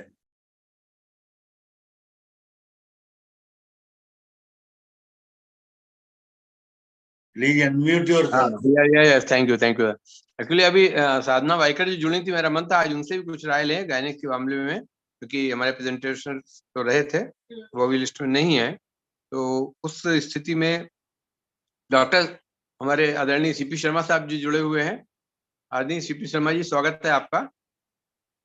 आपके तो अनुभव रहे ही हैं बहुत सारे, बताइएगा थोड़ा हमारे आज के प्लेटफॉर्म पर आज कैंसर के पेशेंट्स पर पैलिएटिव केयर क्या कुछ कार्य संपन्न किया जा सकता है। जी नमस्कार। जी नमस्कार सर। पैलिएटिव के अलावा सर एक बात मैंने सोची, सभी को प्रणाम करते हुए मैं अपनी बात रखूंगा। सर मैं माल न्यूट्रिशन, बच्चों में माल न्यूट्रिशन पर मेरा एक छोटा सा काम रहा, उसमें मैं कैंसर में ले जा रहा हूं। जो हमारे माइक्रो न्यूट्रेंट्स हैं, जो इम्यूनो मॉड्यूलर हैं, जो हमारे सेल की प्रॉपर्टी चेंज होती है, जहां हमारे जीन्स का निर्माण होता है, जो हमारी सिंपलेस्ट प्रोटीन्स हैं, उन प्रोटीन्स के माध्यम से हम उस माइक्रो न्यूट्रिशनल वैल्यू के द्वारा उन जीन्स को करेक्शन का प्रयास करें। जैसे जैविक हल्दी के द्वारा, जैविक तुलसी, दोनों तुलसियां, रामा श्यामा, गूगल और सिगरू, ये हमारे, इसके अलावा मुलेठी भी है सर। इन ड्रगों को मैंने, मेरे पास जो पेशेंट आए, क्योंकि ग्वालियर में कैंसर इंस्टीट्यूट है सर, तो पोस्ट कीमो और पोस्ट रेडियो के बाद जो कॉम्प्लिकेशंस रहते हैं, उसमें मैंने जो अनुभव किया, उसमें मुलेठी को मैंने च्यवनप्राश के साथ दिया, मैंने मुलेठी हरिद्रा को च्यवनप्राश के साथ दिया। तो पेशेंट दूसरी बार जब कीमो के लिए जाता है, उस समय उसको हिचकियां नहीं आती, उसके बाल झड़ना कम हो जाते हैं। तो हमारे पास हम अपना पोस्ट और प्री और पैलिएटिव तीनों में अपना रोल अदा कर सकते हैं। हमें हमारे ड्रग्स का, हमें हमारे एकल रसायनों का, जैसे नेत्र के लिए है या ईएनटी रीजन का कैंसर है, तो ईएनटी रीजन में हमारा त्रिफला बहुत अच्छा काम करेगा। जीआई रीजन में हमारा मुलेठी बहुत अच्छा काम करेगा। ऐसे ही जहां एंटी इन्फ्लामेटरी वाली बात आती है या जहां पे बहुत ग्रोथ हुई है, वहां पर हमें कांचनार और गुग्गुल के प्रयोग शिलाजीत वगैरह यूटीआई के लिए, मूत्रवाह संस्थान से संबंधित, और जहां पर गुदा एनोरेक्टल कैंसर की बात आती है, वहां हमें अभया, हरड़ के और त्रिफला के, साथ ही कहीं ना कहीं इसका पित्त का इसमें इन्वॉल्वमेंट रहता है। तो हम अभिपतिकर चूर्ण या पित्त सामक चिकित्सा, उसके लिए हमारे यहाँ सबसे अच्छा गौघृत एक्सप्लेन्ड है। तो हम गौघृत को सिद्ध करके, चाहे हम मुलेठी से सिद्ध कर दें, चाहे हम तुलसी के से सिद्ध कर दें, चाहे हम हरिद्रा से सिद्ध कर दें, डरमा की है प्रॉब्लम, चाहे हम उसको सदाबहार से, तो ये सब छोटे छोटे से प्रयोग जो हमने पेशेंट को ही बता देते हैं कि अच्छी हल्दी ले लेना, कच्ची हल्दी मिल जाएगी, उसका वेपर्स काट लेना सरौते से और गाय के घी में भूंज लेना, और भूंजने के बाद आप इसको इसमें च्यवनप्राश में मिला के चाटो। तो इसे जितने प्रिपरेशन है, चाहे वो द्राक्षा आंवले हो, इन सब को आप अपनी वैद्यकीय बुद्धि, धृति और स्मृति प्लस आपका जो अनुभव है, इन सब का प्रयोग करते हुए मॉडर्न एस्पेक्ट में, जहां माइक्रो न्यूट्रिएंट्स की बात आ रही है, जहां इम्यूनोमॉड्यूलर की बात आ रही है, जहां हम उस सेल को वहीं पर उस सेल की ग्रोथ को रोकने का प्रयास करें, ऐसे ड्रगों को पैलिएटिव केयर में यूज करें, तो प्रिवेंटिव भी काम होगा और प्रिवेंशन के लिए भी सामान्य कैंसर शिक्षण अवेयरनेस में हम इनका उपयोग कर सकते हैं। इन्हीं शब्दों के साथ अग्नोत्री और पवन जी, आज इस कैंसर दिवस पर इस कैंसर की शुभकामनाएं तो नहीं दूंगा, पर इसके पैलिएटिव केयर के लिए जो आपने सोचा, जो आपकी व्यवस्था है, जिसमें आप चाह रहे हैं कि आयुर्वेद महाविद्यालयों के आधे पलंग खाली पड़े रहते हैं और हम केवल, तो हम क्यों ना पार्शियली उनको उपयोग करें, और उसमें हमें एलोपैथी, क्योंकि मोदी जी ने जो अम्ब्रेला अप्रोच दी है, उसमें हम अपने उस डिपार्टमेंट के डॉक्टर की 2 महीने की 4 महीने की मेडिकल कॉलेज में ट्रेनिंग कराएं, प्लस एलोपैथी की हमारे यहाँ तो अब बीएससी आयुर्वेद नर्सिंग भी होने लगा है, तो हम क्यों ना एएनएम जीएनएम को आयुर्वेदीय पॉइंट ऑफ व्यू से ट्रेंड करें और उनसे अपनी पैरामेडिकल असिस्टेंसी कराएं। इसके लिए मैं यही एक मेरा सुझाव है। साथ ही आज के जो वक्ता रहे सर, उन सब में आचार्य साहब का ढेर सारा धन्यवाद। साथ ही मैडम कौन थी वो, मैडम शिल्पी थी, मैडम श्वेता थी, अमृता जी थी, तीनों की बहुत अच्छी प्रस्तुति रही, जिन्होंने इंदौर, अमृता जी तो मैसूर से थी, पर इंदौर और नागपुर और ये वाला बेल्ट छा गया आज। इसके लिए मैं अखिलेश जी को साधुवाद देता हूं और पवन जी को ढेर सारी शुभकामनाएं कि इस तरह के आयोजन में वो पूरी ऊर्जा के साथ और हमारी युवा ऊर्जा का दोहन करने का प्रयास करते हैं। धन्यवाद सर। बहुत बहुत धन्यवाद आपका, बहुत ही धन्यवाद। आपने तो बहुत अच्छे क्षेत्र पर ले गए चर्चा को। हम भी देखते हैं ओल्ड एज में ले लें चाहे कैंसर में ले लें, हम विटामिन ई के लिए, विटामिन ए के लिए, फॉलिक एसिड के लिए, कई भी अल्जाइमर, बहुत सारी चीजें हम सप्लीमेंट करते रहते हैं और अपने अश्वगंधा, जैविक हल्दी और नीम, तुलसी, इनसे मुंह मोड़े रहते हैं, जबकि इनका उपयोग करें, घृत में सिद्ध कर ले तो बहुत ही खुशी बात है। आप ले गए बिल्कुल ग्रास रूट लेवल, बच्चों के सेहत से शुरुआत करी आपने और किसी के उनके मेल न्यूट्रिशन से जनरेट होने वाली जो हमारे माइक्रोन्यूट्रिएंट्स की कमी है उसको कैसे मैनेज करें, बहुत ही अच्छा रहा। शायद मेरे ख्याल से हमारी अपेक्षाओं के अनुसार आपने उन क्षेत्रों को स्पर्श किया जहां पर आपके इन विचारों की जरूरत थी और आपने अपने अनुभव भी शेयर किया। आपका बहुत बहुत धन्यवाद। अब हमारे पास बहुत ही प्लेटफॉर्म में कमी इस समय लोग उपस्थित हैं। अपनी तरफ से यदि वो हैंड रेज करेंगे कोई सजेशन देने के लिए तो स्वागत है। और अंत में हम एक दो लोगों को लेते हैं। डॉक्टर नीलाक्षी देव चौधरी जी हैं हमारे साथ में जुड़ी हुई हैं, नवा कुमार हजारिका जी भी जुड़े हुए हैं, तो आप लोगों का स्वागत है। डॉक्टर एस लक्ष्मी नारायणा भट्ट जी, आप तो मेरे ख्याल से अभी आपने कोई सजेशन नहीं दिया, हम चाहेंगे आप इससे भी शुरुआत हो जाए, कुछ उधर से भी जुड़ना चाहिए, आपके अपने अनुभव हैं, तो स्वागत है आपका। अच्छा, पटंगा सर कुछ बोलना चाहेंगे? स्वागत है जी सर, नमस्कार। हाँ, अभी जैसा सीपी शर्मा जी ने कहा वैसा जी। इंटीग्रेटिव अप्रोच, ये भी मैं हम्म। मानता हूँ कि उसकी भी उतनी जरूरत है आजकल का। जी। और पब्लिक अवेयरनेस, वो भी, ये जो दोनों बातें उन्होंने कही, तो उसको भी उतना ही इम्पोर्टेंस देना जरूरी है। ट्रीटमेंट पार्ट के पहले पब्लिक अवेयरनेस और सेकंड इंटीग्रेटिव अप्रोच, ये मेरे ख्याल से उतना ही इम्पोर्टेंट है। धन्यवाद। बहुत बहुत आपने वही उनके विचार को आपने समर्थन दिया, आपको बहुत बहुत स्वागत है, नमस्कार, बहुत बहुत आभार। इस बीच हमारे संग डॉक्टर एस लक्ष्मी नारायण जी भट्ट जी जुड़ गए हैं। स्वागत है सर, नमस्कार। नमस्कार नमस्कार। मुझे सिर्फ वो ग्रुप के बारे में जरा पूछना था, जो इससे पहले जो बात की है उन लोग बोले कुछ ग्रुप भी काम आता है बोल के, ये वो ग्रुप के अलावा दूसरा ग्रुप। अच्छा अच्छा, डॉक्टर सीपी शर्मा साहब इसके बारे में आपका और मार्गदर्शन करेंगे। उन्होंने गोघृत को सिद्ध करने के लिए कहा था, स्पेशली जहाँ पर पैथिक स्थिति होगी। तो जी सर जी बताइए। सर, मैंने अमृत भल्ला तक का प्रयोग किया, परंतु उसमें मुझे बहुत खतरनाक रिजल्ट मिले। जो पेशेंट बिल्कुल ऐसी नॉर्मल स्टेटस में था, उसको इतनी जल्दी लाक्षणिक वृद्धि हुई कि हम कल्पना नहीं कर सकते। फिर हमें कैंसर हॉस्पिटल ले जाके ही सबसाइड कराना पड़ा।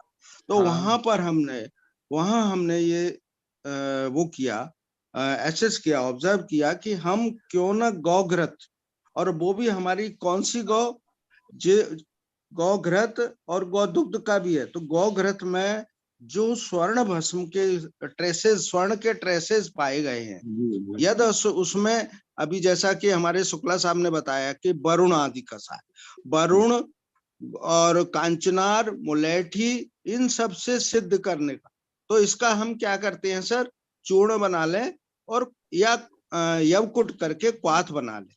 इस क्वाथ से सिद्ध करते हैं। जो घृत सिद्धि का विधान है हमारी रसशास्त्र वैसा कल्पना में, उस हिसाब से। तो वो जब जो क्वाथ है उसका जलियान समाप्त हो जाता है, वो घृत का कलर जरूर चेंज हो जाता है, परंतु वो और टेस्टी हो जाता है, वो और अच्छा उपयोगी हो जाता है। तो हमें कैंसर कहाँ का है, ऐसे यूरिनरी सिस्टम का है तो वरुण से करते हैं, अन्नवाह संस्थान का है तो मुलेठी से करते हैं, और ENT रीजन का है तो त्रिफला से करते, त्रिफला का करें। तो ये हमारे एक वैदिक का खुद का अपना वो रहता है, वो खुद सोचे और उसके अनुसार जो हमारी बिल्कुल एक्सप्लेन हमारे शास्त्र में विधिक है, उसको हमारी क्लासिकल रेफरेंस्ड है। या ये कहें अभी जो हम मोदी जी कह रहे हैं या हमारा सरकार कह रही है, हमारा Ayush department, evidence based clinical trial. तो एविडेंस है कि त्रिफला, कपितग्नि, कुष्ठमेय, हरा, सरा, चक्षुषा, दीपनी सब लिख दिया उन्होंने, ऐसे ही मुलेठी को। तो ये सब चीजें हमारे यहाँ वेल डिक्लेयर्ड है सर। इन वेल डिक्लेयर्ड को गौघृत में तो हमारे यहाँ सर्पी पित्त प्रशमा नाम श्रेष्ठ ऐसा कहा है। तो सर्पी कहते हैं घृत को। अब उसमें घृतों में भी श्रेष्ठ गौघृत है, श्रेष्ठ घृत गौ है, घृत है। इस घृत को यदि सिद्ध करके अपन उसको स्नेह पान कराए। इवन हमारे यहाँ सर एक ब्रण वैद्य जी थे, वो बेचारे बहुत बड़े विद्वान नहीं थे, परंतु उनके यहाँ एक ड्रम रखा था लोहे का। उस लोहे के ड्रम के अंदर उन्होंने तांबे का वैसा ही ड्रम जैसा फंसा दिया था, और उसके अंदर कुछ कैसा भी फोड़ा हो, कैसा भी व्रण हो, आप इसमें से एक लकड़ी डालो, वो भी लकड़ी तांबे की वो पड़ी हुई थी, घी ले जाओ, उतना ही घी उसमें डाल जाओ, उतना ही घी उस ड्रम में डाल जाओ और जितना ले जाओ, पर गाय का घी होना चाहिए। तो वो व्रणों में सभी तरह दुष्ट व्रण में की चिकित्सा होती थी उससे। उस दुष्ट व्रण की चिकित्सा कॉपर था, उसमें गाय का घी था और उसमें पड़ा हुआ था। तो ये सब चीजें हमारे पास हैं, इनको हमें थोड़ा थोड़ा सा उसका पेनिट्रेशन सेल बाल में और जीन्स तक उसका पेनिट्रेशन हो जाए, माइक्रो न्यूट्रिशनल वैल्यू उसकी क्लियर हो जाए, या कहते हैं ना कि वो बिल्कुल स्रोतो रोध को भेदन करता हुआ स्रोतस का, और वहां पर जाके उस जगह पर जहां पर विकृति है, जहां पैथोलॉजी है, वहां जाकर के वो साम्य, दोष और दोष की साम्यता को ला दे, ऐसी व्यवस्था आयुर्वेद की है। और आयुर्वेद में बिल्कुल डिक्लेयर्ड है, वेल डिक्लेयर्ड है और अच्छी तरह एक्सप्लेन्ड है सर। धन्यवाद धन्यवाद धन्यवाद, नमस्कार। बहुत बहुत धन्यवाद डॉक्टर सीपी शुक्ला साहब। और मैं समझता सीपी शर्मा जी, और मैं समझता हूँ हमारे लक्ष्मी नारायण जी का भी उनके शंका का समाधान मिला होगा। मैं एक ही बात कह सकता हूँ कि हम लोग इतने सौभाग्यशाली हैं, प्रोफेसर पवन शर्मा जी इतने सौभाग्यशाली हैं कि विश्व का कोई भी विषय, कोई भी टॉपिक ले आए एक बार बस वेबिनार में। हमारे इतने विद्वान सारगर्भित अनुभव सिद्ध बैठे हुए हैं, वो निचोड़ के ऐसे पहुंचाते हैं, चलते चलाते। डॉक्टर सीपी शर्मा जी ने कह दिया ये तो आयुर्वेद वाले हैं, आज उनको मॉडर्न टेक्नोलॉजी में बात बतानी पड़ रही। हमारा तो घृत काम करते ही था कि घृत सेल वॉल को क्रॉस करके उसके जीन लेवल पे पहुंच के माइक्रोन्यूट्रिएंट्स के उसके साथ एसिमिलेशन की स्थिति में पहुंचा दें, और जो डिनेचरिंग होती है नॉर्मल सेल की टुवर्ड्स ट्यूमर सेल और कैल्शियम सेल्स, वहां पर जाके स्टॉपेज होता है, वहां पे जाके सिजेशन होता है। तो ये आज के मॉडर्न टेक्नोलॉजी में इस चीज को स्थापित करने की विज्ञता, जो विद्वता है, वो सीपी शर्मा साहब जैसे ही मनीषियों के पास है। काम वही ही कर रहा है, बता तो रहे वो भाई जी उतने पढ़े लिखे नहीं है, लेकिन कॉपर के साथ में इस जो ट्रीटमेंट करने के बाद वो दुष्ट वर्ण का भी उपचार कर देता था घृत। और जमाना मंदई का था, भैया जितना घी ले जाओ उतना वापस देना, वो घी निरंतर सिद्ध होता रहेगा। बहुत बहुत धन्यवाद। अब आज हमारी वेबिनार में जितने लोगों ने अपना जो है वो गेस्ट लेक्चर्स दिए और जिन्होंने अपने आशीर्वचन दिए ग्रुप डिस्कशन के आधार पर, उन सबका हम बहुत बहुत धन्यवाद करते हैं। और हमारे स्पीकर्स की तो बहुत बहुत हमारी शुभकामनाएं। आगे भी उनसे अपील है कि हमारे पास हमारी वेबिनार से वो जब भी हम लोग इन्वाइट करेंगे आने की कष्ट करें और जुड़े रहें। और डिस्कशन में चूंकि और कोई अब नई बात देने के लिए नहीं उपस्थित है, तो मैं प्रोफेसर पवन शर्मा जी को सब पुनः फर्दर संप्रेषण के लिए भेजता हूँ कि यदि उनकी अपील से कुछ लोग और अपना सजेशन देना चाहें तो स्वागत है। 2-4 मिनट में हम ओपन करेंगे। ओवर टू पवन शर्मा जी, नमस्कार। मैं तो 2 बातें कहना चाहता हूँ सर। ये हम लोगों की पूजा है, और जैसे पूजाओं में देवताओं से कहते हैं ना कि साहब जैसे जब बुलाएं तब चले आना, आपका ये है, हम आपका विसर्जन कैसे कर सकते हैं। तो ये सब विद्वान देवता हैं हमारे, हम इनका विसर्जन नहीं कर सकते, आह्वान कर सकते हैं। और हमेशा के लिए ये आह्वान खुला है, ये मंच आपका है, हम आपके हैं। आप जब भी चाहे, और आप यदि किसी नए विषय पे, सब्जेक्ट पे चाहते हैं वेबिनार, तो प्लीज बताइए, क्योंकि हम चाहते हैं कि नए नए सब्जेक्ट्स पे हो। हम हर दिन को कोरिलेट करते हैं। कल हमारा world national weather persons day है, तो वो हमारी ऋतुचर्या से रिलेट होता है, क्योंकि वेदर ऋतु के हिसाब से चेंज होता है। कल हमारी ऋतुचर्या में बोलने के लिए doctor Ramdas P V and doctor Prabhash Sharma will guide us on Ritucharya in Ayurveda. और 6 तारीख को जीरो टॉलरेंस है फॉर लेडीज ह्यूमिलेशन, लेकिन हमने जीरो टॉलरेंस शब्द पकड़ा है, zero tolerance for Ayurvedic criticism. तो अनवांटेड कोई क्रिटिसिज्म न करे आयुर्वेद का, उसके लिए कम से कम आयुर्वेद वालों में मॉरली जीरो टॉलरेंस रहना चाहिए कि भाई हम लोग एविडेंस बेस्ड हैं। हमारे 5000 साल से चले आ रहे हैं, 70 साल से हमने रिसर्च की है, उसके बाद भी हमको मिथ न कहा जाए, ये हाइपोथेटिकल न कहा जाए, माइथोलॉजिकल न कहा जाए। ये सब जो भी है वो क्लिनिकली बेस्ड हमारी कल्पनाएं हैं।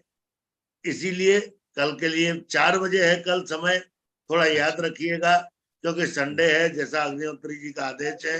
हम 4 बजे देख रहे हैं, तो एक बार कल 4 बजे हम शाम को मिलते हैं ऋतुचर्या के लिए।